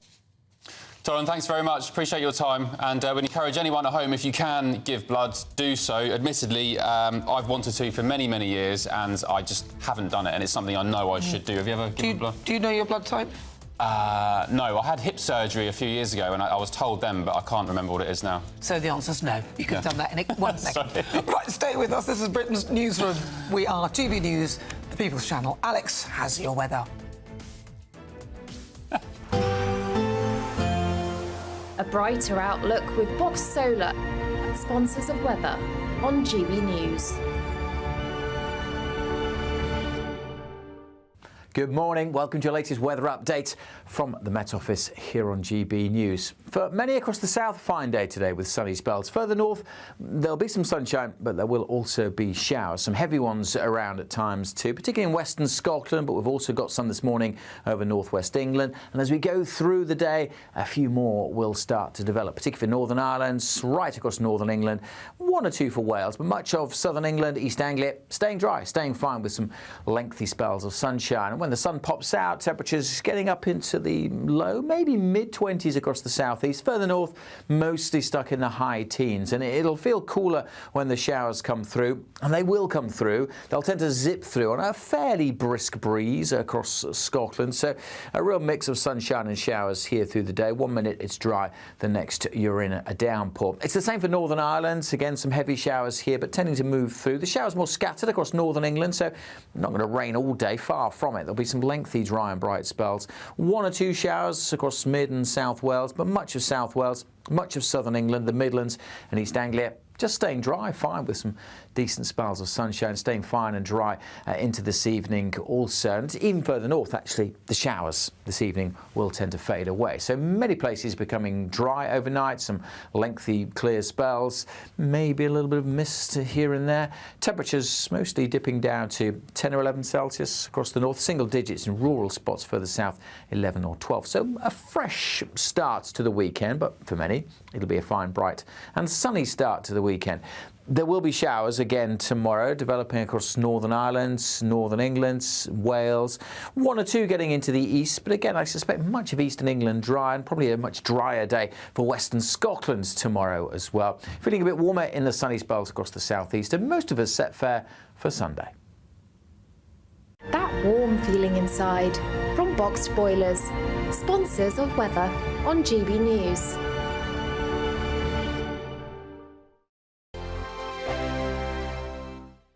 Don't miss your chance to win our Super Summer Giveaway. With your chance to win £30,000 cash, our biggest cash prize to date. Which means you get to spend every single penny however you like. What plans would you make with an extra £30,000 cash in your bank account? Take your family on the ultimate holiday, buy that treat that's always seemed out of reach, or just put it in the bank for a later date. However you'd spend it, make sure you don't miss out. For another chance to win £30,000 in tax-free cash, text CASH to 63232. Text costs £2 plus 1 standard network rate message. You can enter online at gbnews.com/win. Entries cost £2. Or post your name and number to GB07 PO Box 8690 Derby DE1 9TT. UK only. Entrance must be 18 or over. Lines close at 5 p.m. on the 30th of August. Please check the closing time if listening or watching on demand. Good luck. Every Saturday, 10 till 12, we'll bring you all of the news that you need to know. We'll also remind you that there is so much to smile about. It's my favourite time of the week. I get to relax, enjoy some light-hearted stories, and let Ellie teach me about fashion too. That's Saturday Morning Live, every Saturday, 10 till 12. Only on GB News, Britain's news channel. Join me, Nana Akweer, for an informative, interactive news programme with a difference. It's fun. It's true. You're not wrong. No one will be cancelled. Lovely. Join me from 3 p.m. every weekend, only on GB News, Britain's news channel. Join me, Neil Oliver, every Sunday night at 6 p.m. on GB News. And if an hour is not nearly enough for you, go to gbnews.com for special extended episodes online every Friday at 9 p.m, where we can truly get into the nitty-gritty of what's going on. GB News, Britain's news channel. Welcome to State of the Nation, daily plunge into the stories shaping our country. I'm Jacob Rees-Mogg, and Monday to Thursday we bring you the insights, the facts, the truth about how our country is being governed. Because what happens in Downing Street matters down your street. Tune in to State of the Nation every Monday to Thursday, 8 to 9 o'clock. Only on GB News, the People's Channel, Britain's news channel. Hi there, I'm Michelle Dewberry, and I'm going to take a second to tell you all about my show, Dubes & Co. We start off with the issues of the day. We then bring in both sides of the argument. We get rid of the disrespect. And then you throw me into the mix. And trust me, I'll tell it exactly how it is. And then, of course, the magic ingredient, you at home. We mix it all together, and what have we got? In my opinion, the best debate show in town. Monday to Friday, 6 till 7 on GB News, Britain's news channel.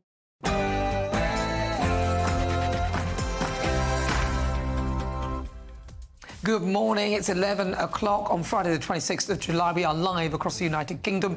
This is Britain's Newsroom with Ben Leo and me, Nana Acquia. Very good morning. I hope you're well. Now, as Paris prepares for the Olympics, the French rail network has been hit by vandals, impacting almost 1 million people. Mark White has more. Well, these incidents are causing huge disruption to the high-speed rail network heading to Paris as authorities there prepare for a massive security operation around tonight's opening ceremony. Health Secretary Wes Streeting claims the NHS watchdog is not fit for purpose as hospitals go unchecked for nearly a decade. I was stunned. I mean, I knew that the NHS was broken, and I said that on day one, but what I didn't anticipate was receiving a report that revealed that 1 in 5 health and care providers has never been inspected. He's not giving up, is he? Prince Harry's crusade against the tabloids continues. The Duke of Sussex claims he'll keep Meghan Markle away from the UK over safety fears. A knife or acid, whatever it is, and these are things that are genuine concern for me. It's one of the reasons why I won't bring my wife back to this country. NHS appeals for people with O-negative type blood to urgently donate as stocks drop to unprecedentedly low levels. Charlie Peters has more. There are less than 2 days left of O-negative stocks. It's the universal donor blood group, it's the house red, and if you've got it, the NHS needs it. Well, here in West London, the blood donation drive is on the way.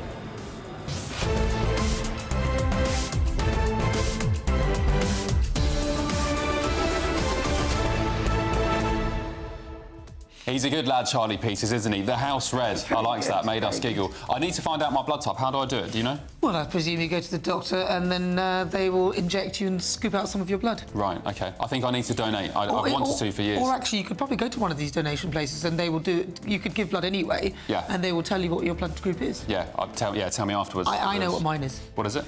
A-negative. Is that a rare one? Not so much. Well, it is ish. It is ish, but yeah, A-negative, that's me. Yeah, I really do need to do it. I've been thinking about it for years. I never seem to get around to doing it, but yeah, I'm going to make it my mission. You might be O-negative, the universal donor. Everybody wants you, Ben. Hit me up, Scotty. Take it. He's house red. Right. We'd love to hear what you think. Send us your comments, post your thoughts, gbnews.com/your say. But first, let's get to some news with Tatiana.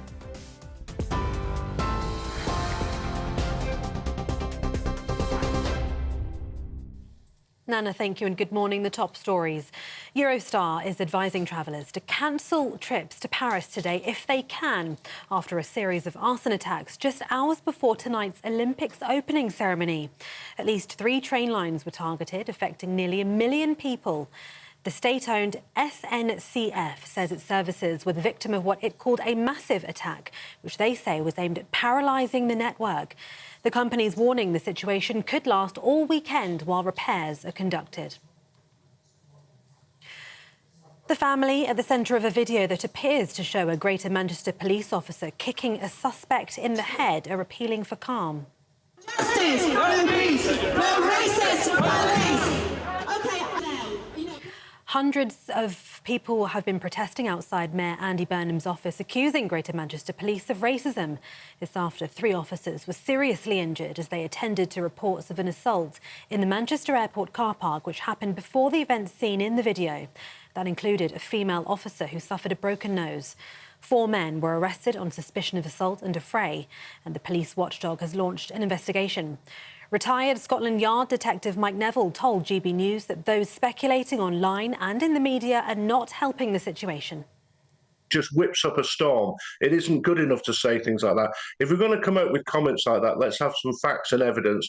And this is where we could have facts and evidence, because as an airport, it's covered by CCTV. It could take months, to review all that footage. But the facts are they could do the main bits of it within a number of days. My expertise was dealing with CCTV. So if you get the key pieces of footage, really you could have the most of it dealt with within a few days, and this is what it needs to be doing to stop all this speculation and trouble. In other news, Mel Stride has become the 4th Conservative MP to enter the race to become the party's next leader. The Shadow Work and Pensions Secretary joins James Cleverly, Tom Tugendhat and Robert Jenrick in the contest to take over from Rishi Sunak. He says the Tories should avoid veering too far to the right and focus on unity. Also got to go deeper into the centre ground. We've got to become that party that has a broad appeal for competency in government, that channels aspiration, opportunity, all of the things that conservatism has traditionally been about, and for which there will always be a strong appetite amongst people if we can get the right platform together. And I believe that I am the leader that can bring us together as a party to fashion a unified programme that can appeal broadly. That will take time and a huge amount of work, but I believe I've shown in my track record that that's just the sort of thing that I can do. The regulator that oversees NHS care services in England is not fit for purpose. That is according to the Health Secretary. An independent review into the Care Quality Commission has revealed significant internal failings which are affecting its ability to monitor health and social care institutions. The CQC inspects around 90,000 services, including hospitals, GP practices, care homes and dental surgeries. The regulator says it accepts the findings, but Wes Streeting told GB News he's stunned. There are, cases of hospitals not being inspected for over a decade, a care provider that hadn't been inspected since 2015, and even the ratings that are published and that we use as the public to make choices about where to receive health or care, some of those are frankly bogus because of the way in which they've been put together based on either partial inspections or piecing together more recent inspections with historic verdicts on those health and care providers. Drivers are still paying too much for petrol amid warnings that the industry is failing consumers. The Competition and Markets Authority issued a report last year that found fuel prices were significantly above historic levels.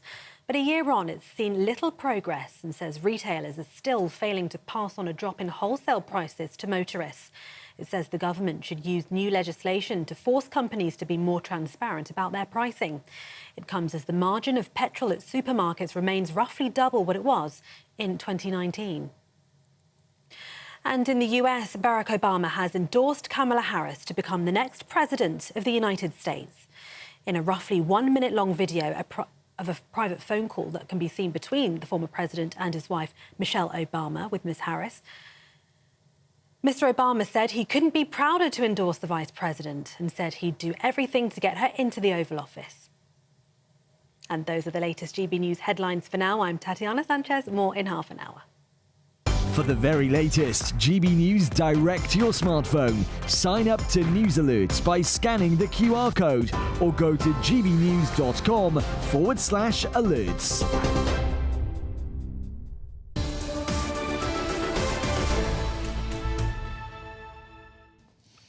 Welcome back. It's 11:08. Ben and Nana with you on Britain's Newsroom, live across the United Kingdom, only on GB News. Right, lots of you have been getting in touch with your thoughts and comments. Let's see what people have been saying. Right, I've got one from...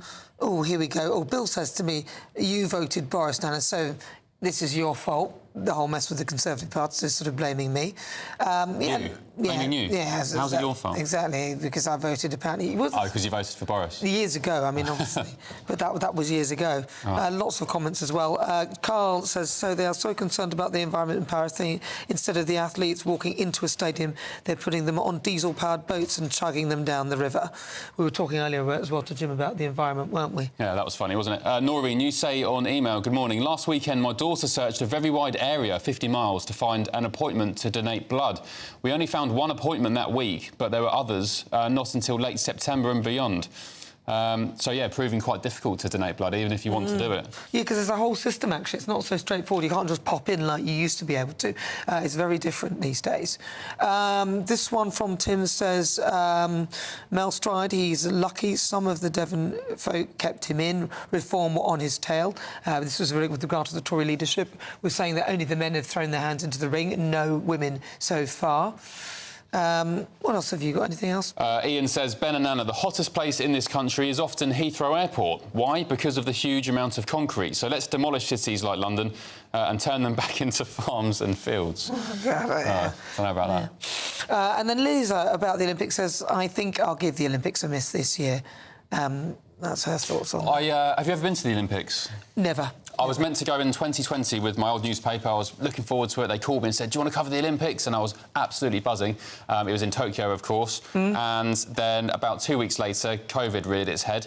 And the Japanese authority said, you can still come, but you can only stay, whilst you're in the country, in your hotel or the media centre at the main stadium. They said, we're going to put an ankle tracker on a GPS on your ankle to track your movements, and if you dare go outside to a restaurant or try and explore some parks in Tokyo City, you're going to be in big trouble. So I just thought, well, what's the point? I may as well just report on it from my sofa back home. And I've got one here from Wraith of Destiny saying Mel Stride, the perfect example of everything which kept voters at home on election day. Yep, the perfect candidate for the Tory leadership. I hope he wins, as it will bring about the final chapter in the history of the Conservative Party and ensure that reform have a clear run next time round.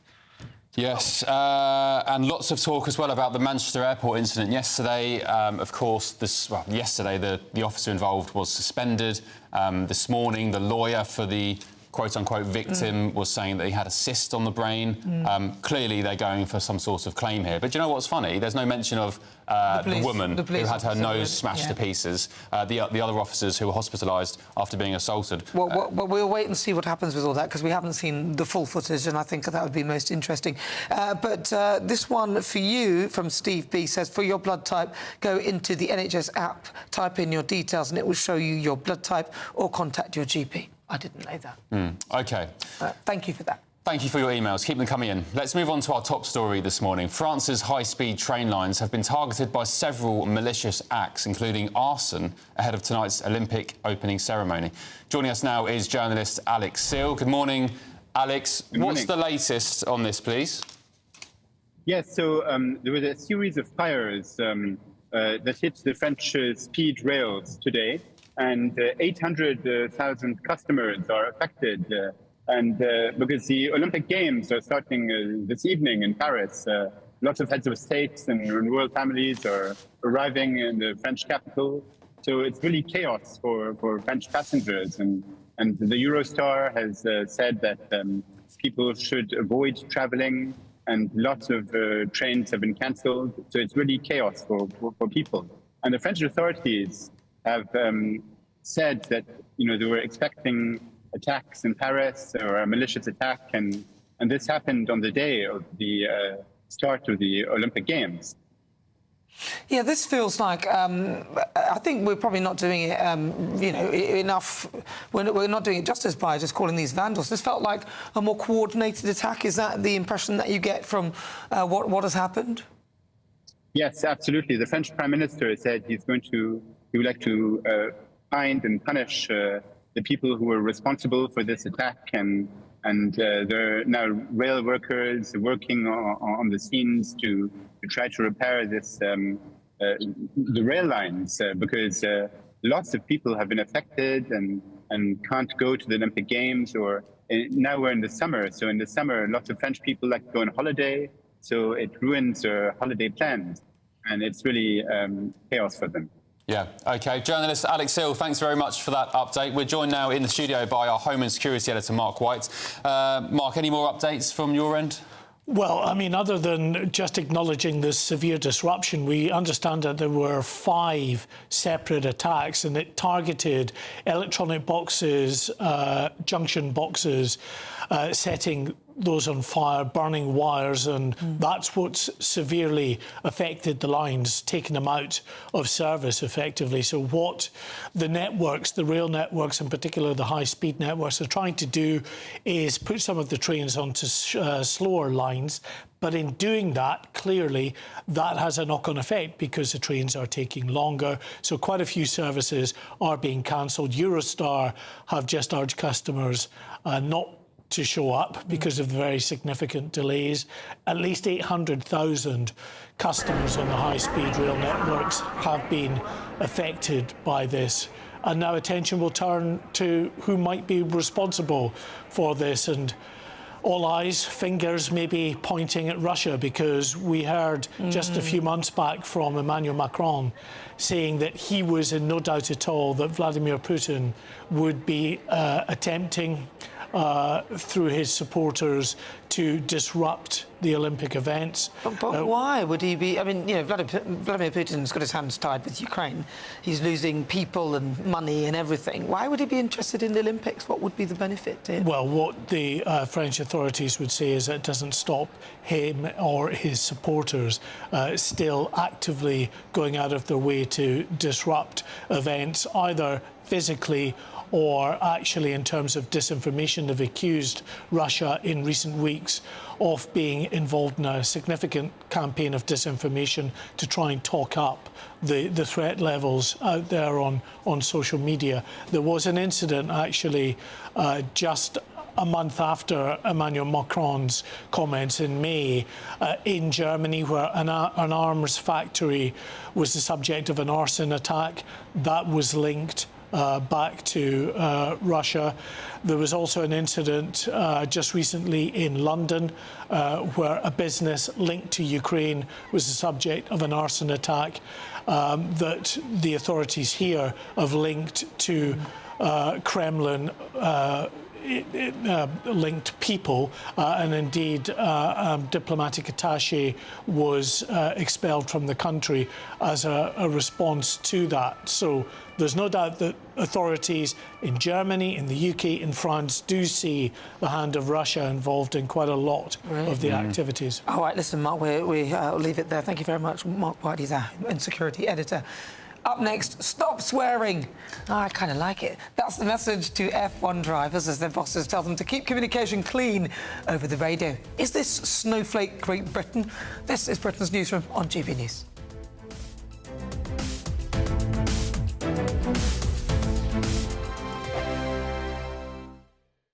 Tune in to Friday Night Live with me, Mark Dolan. GB News royalty with your perfect start to the weekend. Lucky us. Feisty and fearless guests. Well, I'm a normal person, so ask me. Honest opinions that raises more questions than a Gary Barlow tax return. And a few surprises along the way. Might be cold in this studio.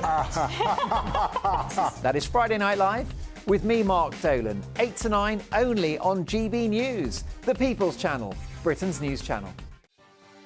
Martin Daubney, weekdays from 3 p.m. King Charles has launched his own aftershave, costing, wait for it, an eye-watering 135 quid for a 100 millilitre bottle, promising buyers that they can smell just like the gardens of his Highgrove country pile. Now, this is something that Meghan Markle would do, surely not the King. Is this a case of King Charles selling out, watering down the brand, just like Meghan? Well, join me now to discuss this is the royal broadcaster, Helena Chard. Helena, welcome to the show. Martin, often on this show, we've had a pop at Meghan Markle, the Sussexes, for selling out, for flogging strawberry jam, and now the King is flogging Pong. Is this really the right royal thing to do?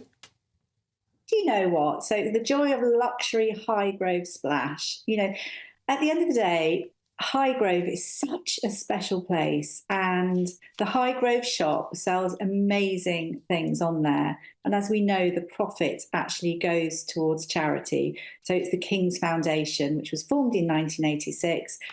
Profits go towards educational and training, and it's all to do with this sort of sustainable world. But not to forget as well the charitable aspect and the whole ethos of the King's Foundation, and that's so important. This is not just something that's going up on the website and just being sold purely to go into someone's pocket. So I think, all in all, I think everyone should have a look at the Highgrove website and see what's on for sale. I mean, there are lots of really lovely, I think pretty fairly priced products. And even more so, go and see the gardens. As we know, King Charles is a keen environmentalist, and the gardens are fabulous. GB News, the People's Channel. Are the newspapers getting you down? My wife didn't divorce me that month. Struggling to separate the wheat from the chaff? I know that it's a bit of a circus at the best of times. Well, don't worry, Headliners has got you covered. We'll take the burden of reading the day's news, and if we get depressed, who cares? It's an occupational hazard, frankly. That's Headliners on GB News from 11 p.m. till midnight, and the following morning, 5 till 6 a.m. on GB News, the comedy channel. Nah, just kidding. Britain's news channel.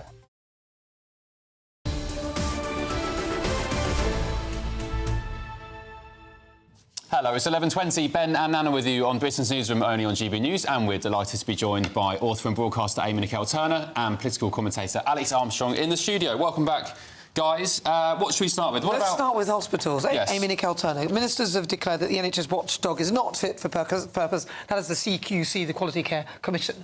Yeah, so this is the Care Quality Commission. So it's the regulator of hospitals, care homes, healthcare settings. And Wes Streeting has basically got a report back that has found it's completely not fit for purpose. Everything in the NHS, it's completely broken. One example was a maternity hospital was rated good despite having loads of babies dying unnecessarily and a history of ignoring whistleblowers. One hospital went unchecked for 10 years. 1/5 of hospitals haven't even been checked at all. So he's calling for this to be dealt with. But I think a lot of it comes down to staffing levels, resources. It's another thing in the NHS that's just not really got the funding, not really got the recruitment, not really got the retention. So it's made actually the task of regulating impossible because they haven't got the resources. There's so many of these regulators now, and so many of them are utterly useless, and we've spent millions and millions and millions of taxpayers' pounds on them. And what do they do? I mean, Amy, that's relatively shocking stuff we're hearing here. And it just baffles me that the taxpayer could spend so much money on these things, expect them to work for the British public, and we get nothing out of it other than people sat on their bums in an office typing rubbish reports away. And then they say, well, everything's good, everything's fine. It sounds Who like regulates the regulators? It's not as much of people sitting on their bums, it's that there's not enough bums in the office. It's just been an impossible task due to, I know you say so much money has gone, but not quite enough money. But surely there's better ways to make care and all these reports work within the actual institutions, within the hospitals, within the care homes. It's the same as when we regulate schools. We have people going out to these schools and regulating them and making sure they're up to standards. But even then, we know the schools are prepared for them, so they look better than they actually are. Or some of these care commissioners, it was their first day, so they've never done it before. So it's the first time they've even set foot into the hospital. Yeah, there were examples of insane. inspectors having never been in a hospital before. But again, I think it comes down to that whole recruitment and retention thing. You're not getting the staff, you're not keeping the staff, and there isn't enough staff. So it was an impossible task. I don't think that the people working at the Care Quality Commission were in any way not doing their jobs. There's just not enough people there to do the job. I think you're being very generous to some of them. I think some of them probably don't care, some of them do, but wouldn't say they all did. Right, what about the Tory leadership race? I mean, is anyone interested in this now? Four men have thrown their hat into the ring. No women at all yet, although we are expecting them to do so soon. Yeah, well, we expect Kemi Badenoch and Priti Patel at least to be throwing their hats in the ring. And, of course, Suella Braverman. Don't throw anything, be careful. Right? No throwing. Violence. Right? No throwing hats in the ring. Acid. No, throwing your hat in the ring is a turn of phrase. It's not a... But you can never be too sure, Nana. Be careful. I know a lot of people on the left like to take things very literally. literally. So for me, look at the list of people who are already throwing the hand. James Cleverly, boring. Tom Tugendhat, boring. Robert Jenrick, a little less boring, but still not really that charismatic and exciting. Really interestingly, Conservative Post put out a poll today, and they asked if you're a Tory member, you had to be a Tory member to vote, and Suella Braverman absolutely trashed them all in the members' votes, right? But is she even going to get enough votes from Tory MPs to get on the ballot? Probably not. Was this not their mistake last time? They didn't listen to their own members, which is why they've lost a lot of them. But they did. They listened to their members when they picked Liz Truss, right? But it was before that. But Liz Truss wasn't the most popular one in the actual group of MPs that were standing. She was the most popular one left against Rishi Sunak. I mean, who wanted Rishi? Nobody. So they were like, OK, well, we'll give her a shot. At least she's putting out Tory talking points, and Rishi wasn't. So again, it comes down to the Conservative Party not listening. They're all now saying that Tom Tugendhat's their best chance. He's the Liberal Democrat. He's just as rubbish as Keir Starmer. He's more boring. I mean, he looks like a merger. Most people don't know these names, though. Most people do not. No, they don't. Not familiar names. But when I hear Mel Strider, just think, he's the one that tried to cut the welfare. Tom Tugendhat, army guy. James Cleverly, the one that made the date rape joke. Yeah, this is Robert Jenrick, tough on immigration. Suella's friend, Mickey Mouse murals. Do you remember that? When he painted over the Mickey Mouse murals? Yeah. These are kind of all I really think people remember these guys for. Do you think the Tories, Amy, are toast? I think they could, if they pull it back to the centre and they remember who they were before Brexit. I think if they remember before, that's what they've been doing, Amy. That's what they've been doing, and they completely got trounced in the general election. The problem is the Conservative Party's forgotten that they are the Conservative Party, not the Liberal Democrats. And this is the big issue. If you put Nigel Farage on that ballot and you put it to members, he would trounce them all. He'd leave dust behind him, because that. Do you think? You've been spending too much time at this desk, I think. I think a lot of people feel like since Brexit, the Conservative Party morphed into UKIP. No, and we need to pull it back UKIP? to the nice, soft... No, Amy, no. Record high immigration, record high taxes since the World War, gender ideology in schools. In what universe is any of that remotely even centrist, let alone right-wing? The policies since 2019, since Brexit, since the whole ethos of the Conservative Party. OK, so if we think about the last conference, the way they talked about migrants, the way they trashed LGBT but forget people... how they talk, let's judge them on how they act. Record high migration, record taxes, gender ideology in schools, open borders, crime through the roof. How is any of that right-wing? I think everything... They're trying to absolutely reverse on LGBT rights. But it happened on their watch. Also, the language around immigration is just totally... Look at Amy, it happened on their watch, though, is what we're saying. Yeah, but they're trying to make out like it absolutely didn't. They don't want to look at the actual numbers. Tom Tugendhat was on this channel the other night, putting out his pitch to be leader, and his key thing was ECHR. But we know what he actually said was that he doesn't want to leave the ECHR until all these conditions have been met. It's just a talking point to get him to get reform voters. Can I bring in one more story? I'm a Formula One fan, but we can widen this debate out, not just about Formula One. So Dutch driver Max Verstappen, the world champion, he's been slammed for being a bit sweary over his communications with his team. So in Formula One, the communications are made public. You can hear what the drivers are saying to their teams. And at the weekend, Max was effing and blinding about tyres and strategy. Is there a place for swearing in public? And also, do sports stars, A, are they role models? And B, should they be swearing in public? I'm totally fine with them swearing. These are highly paid professional athletes. They need to release at the end of the day. These men are driving, I don't know how many 100 miles an hour, putting their lives in danger to go around a race course for entertainment. And for money. And for money, of course. A large amount of money. Of course. And frankly, if you don't like the swearing, switch it off. What about swearing in general? Are you a swearing type? Can you imagine if everyone at home could hear what goes through these mics in the breaks when we're off air? Because it's their kind of conversations that they have while they're in the car, right? That gets made public. That would be mortifying. That's all I can say. But no, I think with this case, it was more like, yes, we have cathartic swearing. We all love swearing, but it was more of the impact it was having. So it was it felt more like slightly mean, the way he was speaking, and slightly aggressive to the person he was speaking to, rather than the swearing itself. I'm not sure. So it was the less bonding, more just... I think it's just a high-pressured environment. You tend to, if you're in a really high-pressured environment, you do swear. If you're getting sworn at all the time through your earpiece... Is it okay to change a job? I think you still need to be respectful, actually, even if you are swearing. And, so if he's doing it in a certain tone... Is it okay to swear in the workplace, just quickly? Yes, it is. Yeah, I think so, yeah. As long as it's expressing an opinion about something, not at something. Alex, what the are you doing? Depending on if I was doing something a bit foolish, maybe I might deserve it. Some people are very sensitive, and it's always quite unpredictable. I don't think you can swear in the workplace anymore. You're going to come proper. Yeah, really? You can. Not these days. Not since the Tories made everyone woke. Now, what about? Let's find. We might have time to squeeze in this one. The Olympic gold medal diver Jack Laughter has revealed has revealed that he is part of a group of British athletes who have signed up to raunchy online OnlyFans to help fund their Paris dream. Amy Nicole-Turner. No, Alex, I think you were a bit more across this story, weren't you? Well, yeah, well, I mean, so look, I'm actually going to defend him here because he's not stripping down. He's actually more clothed than he is in the Olympics. So this is just a way for him to be able to fund his dream. And if there isn't other opportunities available to him while he's training to be an Olympian for our country, I will support him on that. And if that's the way he chooses to make money, totally fine with it. He's, like I said, he's not doing anything that is nefarious whatsoever. That people that take photos of him and put them on all the picture agencies in exactly the same dress that he's wearing on OnlyFans, they're making a load of money off his pictures.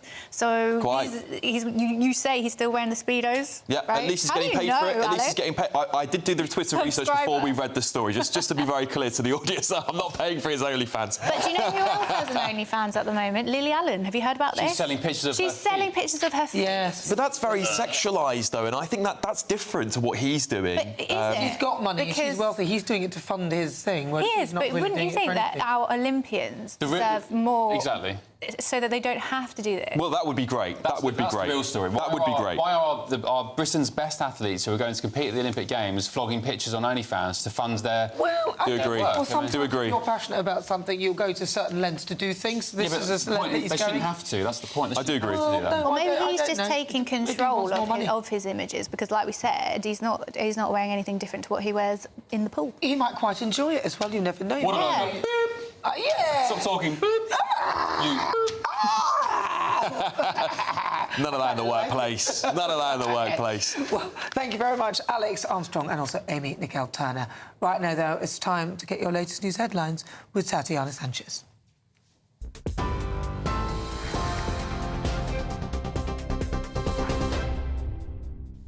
Nana, thank you. The top stories from the GB Newsroom.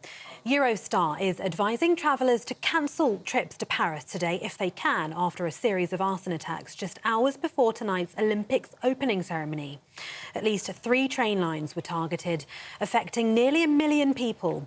The state-owned SNCF says its services were the victim of what it called a massive attack, which they say was aimed at paralysing the network. The company's warning the situation could last all weekend while repairs are conducted. Hundreds of people were seen protesting outside Mayor Andy Burnham's office, accusing Greater Manchester Police of racism.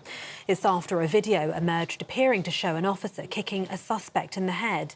3 armed police were seriously injured as they attended to reports of an assault which happened before the event seen in the video, which has been shared online. The police watchdog has launched an investigation. Mel Stride has become the 4th Conservative MP to enter the race to become the party's next leader. The Shadow Work and Pensions Secretary joins James Cleverly, Tom Tugendhat and Robert Jenrick in the contest to take over from Rishi Sunak. He says the Tories should avoid veering too far to the right and focus on unity. The regulator that oversees NHS care services in England is not fit for purpose, that's according to the Health Secretary.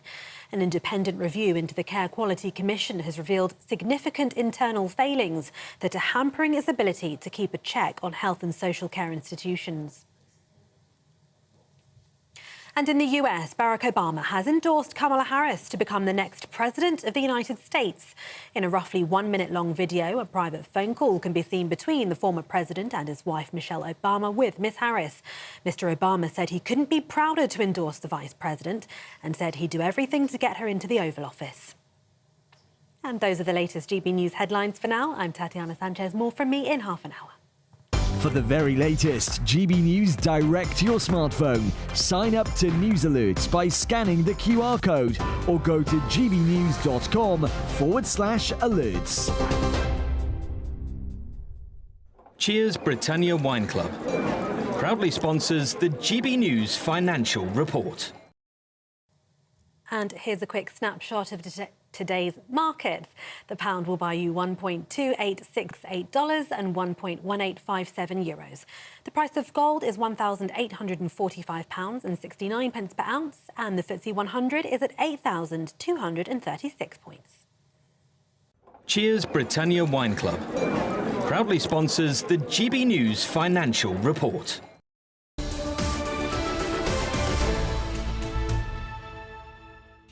Up at noon is Good Afternoon Britain with just Tom for the moment. What have you done with our Emily? Well, Emily is taking a well-deserved holiday, but it's not just me. No. It's just me here in the studio. But thankfully, I'm going to be joined by my co-presenter, Sophie Reaper, live from Paris. Wow. She, throughout the show, will be at a stand-up position by the Arc de Triomphe, and she'll have guests with her there in Paris. She's looking, of course, at the security situation in the city. And just as we're talking now, it seems like there might be a problem with one of the airports. Some tentative reports there that there might be some disruption. Very, very curious what's going on.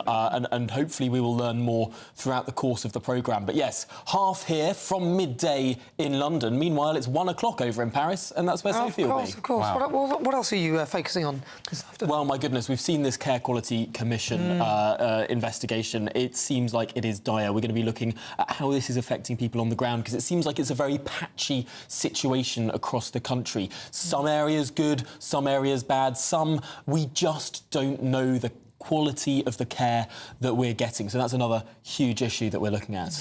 Wow, sounds like a broadcasting spectacle. The UK, Paris, France, very continental. All over the world. Yeah, Mark White reckons that perhaps Russia are involved in the... well, this is the thing. It doesn't seem like it is a sort of ISIS-style Islamist thing, because it's targeting infrastructure rather than people. And it's clearly designed to break the key nodes of transport. I've been looking at these maps that show precisely where things have been broken, and it's stopping people coming in from the east, from the north, from the west. It's quite sophisticated. There was an attempted one from the southern line. For these 4 lines, there was an attempted one on the south that had been disrupted, that had actually, they prevented that disruption. But it could be that there's something now going on with airports. We're keeping our eyes across it, and of course we'll have all the latest. It's so fragile, isn't it? Everything's so fragile and intricate and quite easy to tamper with. And I suppose we saw a bit of that when we had the blip with all that computer systems and people couldn't travel anywhere. So but it just shows how asymmetric these systems are. We're talking a lot in warfare as well. Some guy with a drone can take out, you know, a multi-million-pound tank, and in the same way. We saw with Gatwick a few years ago, one drone in the sky can ground an airport for days. It is actually quite scary to think how fragile some of these systems we rely upon are. I mean, one little bit of track set alight can stop trains running on there for a whole weekend. More than 1 million people estimated to be affected. I mean, what more could be coming? We're going to be keeping our eyes across that throughout the show. OK. Sounds like a cracking show. Tom from the UK, Sophie Reaper live from France. Good stuff. Looking forward to it. Right. Moving on, though, let's know if you've been impacted, of course, by what happened with the rail network in Paris ahead of the Olympics. I mean, some people are calling it vandalism, but I would call it sort of an intricate sort of plot to, I don't know, stop the Olympics or get it, you know, almost 1 million people have been... And there we are, live, trackside in Paris. Workers in high-vis, if you're listening on radio, all gathered around the tracks, the railway line, trying to fix whatever damage has been done there. And as Tom mentioned, calling this vandalism kind of underestimates it a little bit, because this seems sophisticated. All the lines going into Paris, well, most of them anyway, the key lines have been affected, not just random ones here and there. It does seem like there has been some thought put into this. And there may be other networks being affected too. Stay with us. We'll keep you informed and up to date. This is Britain's Newsroom on GB News.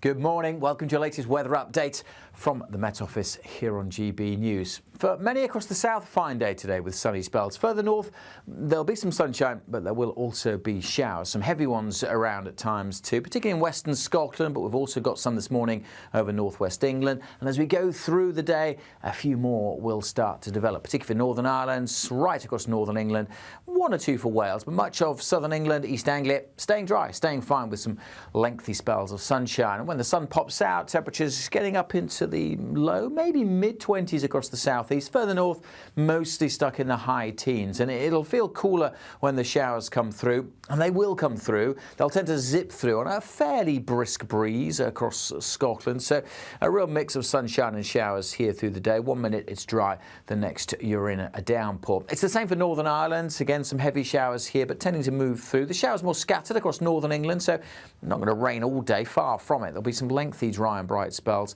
1 or 2 showers across mid and South Wales, but much of South Wales, much of southern England, the Midlands and East Anglia, just staying dry, fine, with some decent spells of sunshine, staying fine and dry into this evening also. And even further north, actually, the showers this evening will tend to fade away. So many places becoming dry overnight, some lengthy clear spells, maybe a little bit of mist here and there. Temperatures mostly dipping down to 10 or 11 Celsius across the north, single digits in rural spots further south, 11 or 12. So a fresh start to the weekend, but for many, it'll be a fine, bright and sunny start to the weekend. There will be showers again tomorrow, developing across Northern Ireland, Northern England, Wales.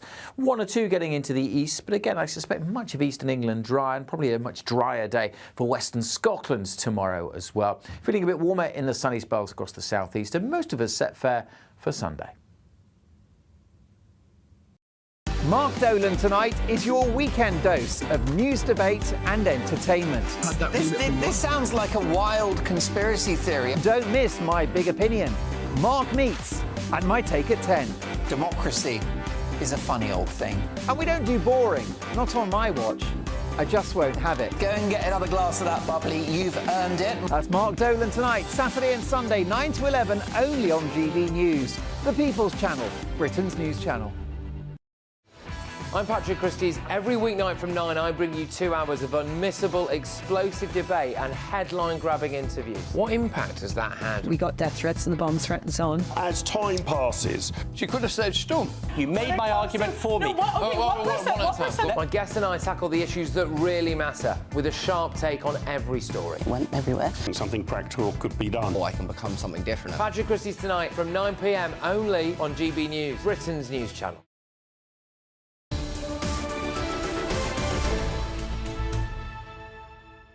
Good morning. If you just tuned in, it's fast approaching 41 minutes after 11 o'clock. This is Britain's Newsroom with Ben Leo and me, Nana Acquia. Morning. Hope you're doing well.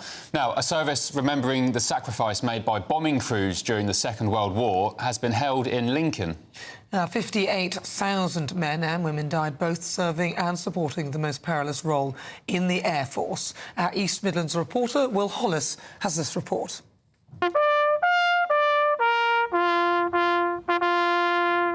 At the International Bomber Command Centre in Lincoln, a day dedicated to honouring its namesake.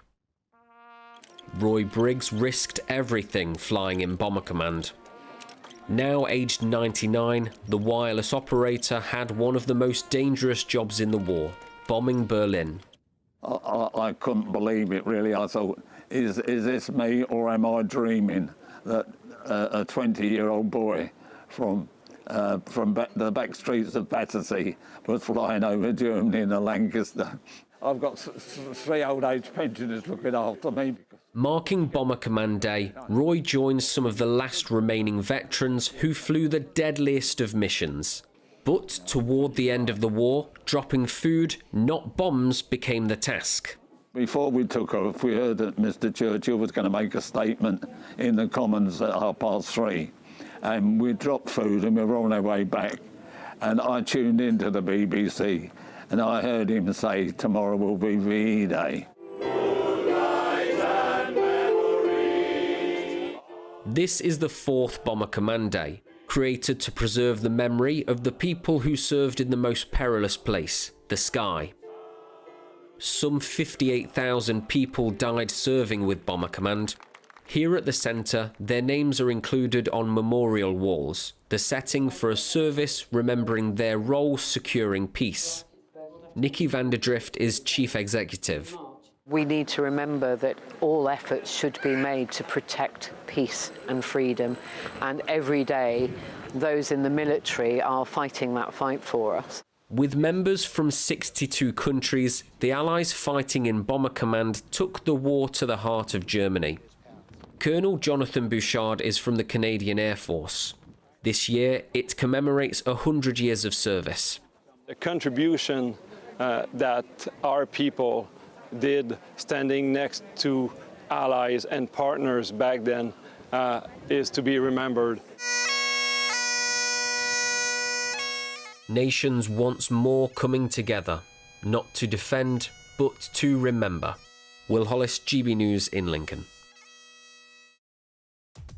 I'm just reading here, Bomber Command, 55,573 young men died flying with Bomber Command during World War II, and that's more than those who serve in the entire RAF today. So salute our fallen pilots. Right, well, up next, if you're blood type O, find out why the NHS needs you. You're with Britain's Newsroom on GB News.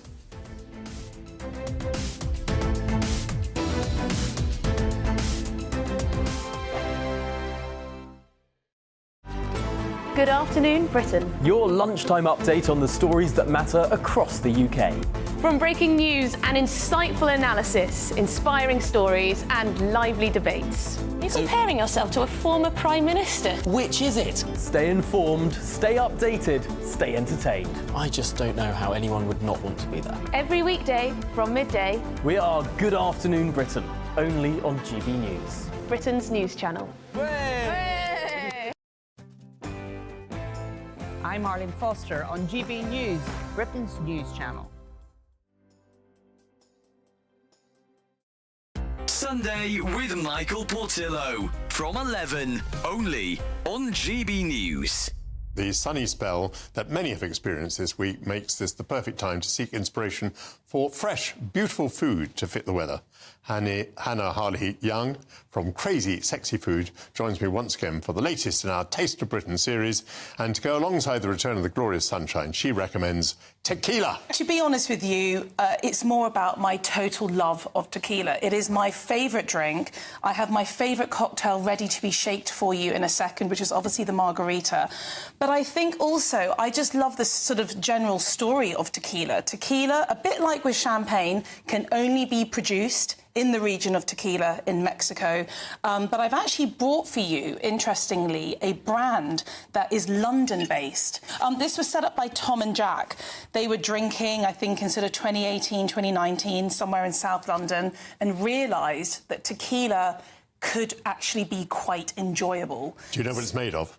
It is. It's made from the blue agave plant. Now, 300 million of these plants are harvested every year. It takes between 8 to 12 years to harvest. Their tequila is made to be drank with tonic, which is not your usual accompaniment with tequila. Usually it's lime, it's a margarita. With a Blanco tequila, the idea is that the process is that once it's distilled, that is the end, it's bottled and it's sold. This is the Reposado. I haven't actually opened that, but if you don't want to have a smell, you can open it. But the idea behind this is that it's been rested, so it's rested in oak barrels. I actually love people's behaviour behind tequila now. I think back in the day it had a little slightly bad rep that you'd drink cheap shots and maybe make some bad mistakes on a night out, whereas now we're actually starting to appreciate it and respect it. GB News, the People's Channel. Hello there, I'm Eamon Holmes. Thank you for joining us on GB News, Britain's news channel. I'm Stephen Dixon, and thanks for joining us on GB News, Britain's news channel.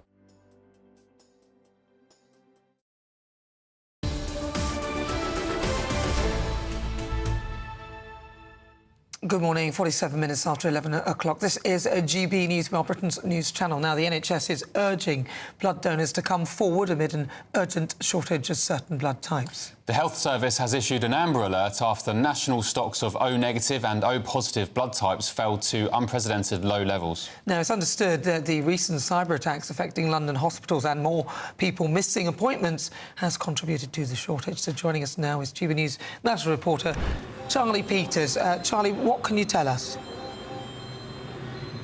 Well, that Amber Alert has been issued after supplies of O-negative blood types has dropped to unprecedentedly low levels. Just 1.6 days remain of stock against a target of 6 days. And as you said, Nana, that's been caused in part by that cyber attack last month by a Russian group called Killin, a ransomware attack, which hit a third-party organisation called Synovis, which conducts pathology work for the NHS at key London hospitals. It's understood that they're at around 10% of their operating capacity now to check blood types. And while those checks can't go ahead as efficiently as they used to, we're back to using only emergency blood types, such as O-negative in surgeries, urgent surgeries, cancer surgeries, and of course, emergency situations when the air ambulance or response vehicles are on the ground. So they've issued this urgent blood drive, and I'm very happy to say I'm joined now by Michael Thake, who's the head of the region for London and the South East for NHS Blood and Transplant. Michael, why is this drive going on, and what are you keen to see achieved? So we have an urgent appeal at the moment for more donors from O groups to come forward and donate. It's really important at the moment. We've got 45,000 appointments available roughly between now and the end of September. And what that means is donors coming forward or amazing members of the general public will be able to help rebuild our stocks at the moment to where we need them to be. Obviously, we're here in Westfield, in West London, for this drive, but this is happening nationwide. Where else can people donate? Absolutely. So we've got lots of appointments available, particularly in our city centre locations and our town locations. If you visit blood.co.uk, we will make sure that you get an appointment if you're particularly from an O donor group. Several mobile areas where people can donate, but 25 locations. Which towns and cities can people visit this weekend or as soon as possible to get those donations sorted? So if you visit blood.co.uk, you'll be able to find a full list of the donor centres and the locations that are available. But if you look at London in particular, we've got around about 5,000 appointments available over the next couple of weeks for you to book an appointment. So as you mentioned, we're here at Shepherd's Bush today. You know, just one of our many centres where you're able to donate. So please do visit blood.co.uk. And our systems are a little bit busy at the moment. We're seeing a great response from our donors and the general public. So please be patient and wait, but we will make you an appointment. Just 8% of the nation has O-negative blood groups, but it's 16% of the use for the NHS. Can you reassure people who might be concerned about this Amber Alert and what it might mean for their NHS appointments? Yeah, so Amber Alert means that we're having to restrict the use of O group in hospitals to make sure that we're prioritising for the most urgent care. However, what we are doing is making sure that we're working with our colleagues in NHS England to help rebuild our stocks. And just to reassure you that you will continue to be seen as needed, so please do continue to see the NHS in your usual way. Thank you, Michael. So don't panic. If you need to see the NHS, that care will still continue, but those stocks of O-negative blood, that urgent emergency use that can be given to anyone, the universal donor, is at now 1.6 days left. The NHS Blood and Transplant Group urgently needs people to come forward and help replenish those stocks after the NHS was hit by that devastating cyber attack last month by a Russian-aligned cyber attack organisation. Thank you very much, Charlie Peters. There's Charlie Peters out there discussing the shortage of blood, O-negative and O-positive. There's a few quick emails on that. Someone saying, John Addis, NHS calling for blood. Grr. I've tried to make an appointment and the nearest and earliest is 15 miles away in 12 weeks' time. And someone else, Sean, you say, blood shortage. What's the point of the NHS app and GP apps not sending messages asking for blood if they need it? I haven't had one. Well, Tony Collins says, my wife would give blood as she has a rare blood type. Unfortunately, her age is against her. She's 73. This one on the Tory leadership, Stephen Brown, he says, nobody but nobody will vote Tory again. They denied the members a vote when Sunak was parachuted in by the establishment. And another one on, we were talking about sustainable fuel, and we spoke to Jim Dale earlier about climate. And Vicky says some airlines are using a sustainable fuel source, so it's a start because Jim was somewhere else in some location, somewhere near us, he flew there. Cars, etc., need cleaner fuels and not electric vehicles, which are not environmentally friendly, and China are raping Africa for their minerals, etc., unchecked. Thank you. We're just going to go to see some pictures now from France, King's Cross, actually, where it looks like Team GB athletes Olympics have been impacted by the arson attacks in Paris. So this is in London. I understand they're trying to get to Paris, obviously, to compete at the Olympics. The opening ceremony starts this evening, but because of this, I was going to call it vandalism, but quite clearly organised sabotage, where the train lines in France have been taken down in arson attacks and so on. They just can't get there. So, you know, we will keep an eye on this story as well. Obviously, we want our athletes to get there. It's not just impacting athletes, of course, the general public going about their business, trying to travel between the two places will struggle as well. So we will keep you updated on all, if anything new develops within Apparently, that story. I was speaking to Sophie Reaper live from Paris earlier, and I was saying tens of thousands affected, but it's actually, it's 1 million now. Yeah. 1 million people. And it's been a bit of a PR nightmare for the Paris Olympics so far. We had the horrific news of that gang rape of the Australian woman involving 5 men. We had warnings from the Israeli foreign minister, who was saying that they fear their athletes are going to be attacked by Iran. This situation here, it goes on and on. OK, and so more on this of your message as well. Anna says, this Mel Stride, because we're talking about Mel Stride, the leadership, is certainly a candidate I would never vote for. Centre-right, he says he stands for, not what I want. I'd like to see the right of the Tories, a.k.a. reform.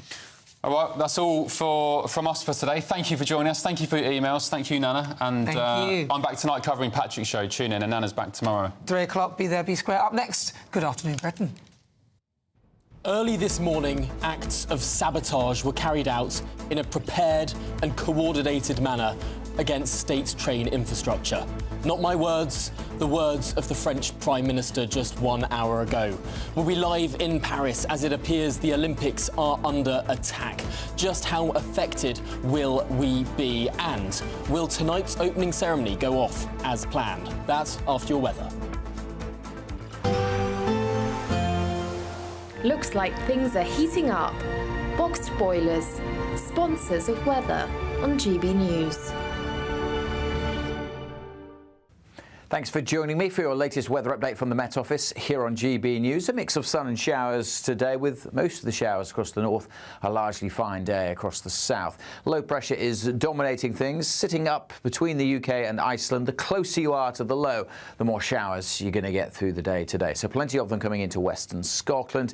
Further south, many places across southern England, particularly southeast and East Anglia, will stay dry. But the showers could be on the heavy side as they zip through across parts of Scotland. Plenty of showers developing through the afternoon, especially across Northern Ireland, and some scattered across northern England. In the sunny spells across the east, temperatures getting into the 20s, maybe even the mid-20s in and around the capital. We'll see more heavy showers developing through the afternoon and into the evening across parts of Scotland, so becoming more widespread here, some developing across to the northeast. So if you're travelling this Friday evening, just bear in mind, particularly across Scotland, Northern Ireland and the far north of England, you're going to catch these heavy downpours. 1 minute it's dry, the next minute you've got a lot of spray and surface water on the roads. The showers are much more scattered further south, but there will be some for Wales, the Midlands, maybe the odd one for southwest England too. But as I mentioned, from East Anglia down to the southeast, most places staying dry through the afternoon and into the evening. As we go through the evening, the showers further north will also tend to fade away. So for many places, it will be a dry night. The winds will ease a little bit across Scotland and Northern Ireland too. We'll see a few more showers developing into southwest Scotland by the end of the night. But for many, clear skies, a little cooler than quite a few recent nights as well.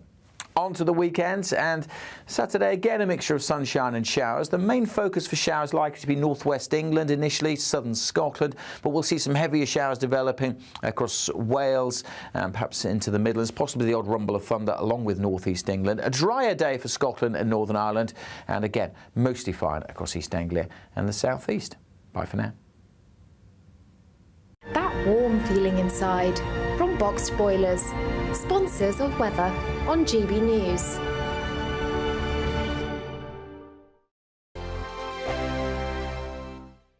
£30,000 in cash has to be won. It's our biggest cash prize so far, and it could be yours. Charles was a winner. Listen to what he says about winning the Great British Giveaway. I'm Charles. I won £18,000 cash. It was just amazing, and as soon as it goes into your bank account, it just changed. It's a life-changing thing. The next big winner could be you, with an extra £30,000 cash in your bank. For another chance to win £30,000 in tax-free cash, Text cash to 63232. Text costs £2 plus one standard network rate message. You can enter online at gbnews.com/win. Entries cost £2. Or post your name and number to GB07 PO Box 8690 Derby DE1 9TT. UK only. Entrance must be 18 or over. Lines close at 5 p.m. on the 30th of August. Please check the closing time if listening or watching on demand. Good luck. Hi there, I'm Michelle Dewberry and I'm going to take a second to tell you all about my show, Dubes & Co. We start off with the issues of the day. We then bring in both sides of the argument. We get rid of the disrespect. And then you throw me into the mix. And trust me, I'll tell it exactly how it is. And then, of course, the magic ingredient, you at home. We mix it all together and what have we got, in my opinion, the best debate show in town. Monday to Friday, 6 till 7 on GB News, Britain's news channel. Join me, Camilla Tominey, for a frank and honest discussion with those in power that cuts through the spin and gets to the heart of the issues shaping our nation. You haven't confirmed that you want to stand as leader, but you haven't ruled it out either. This report basically says that he's not fit to stand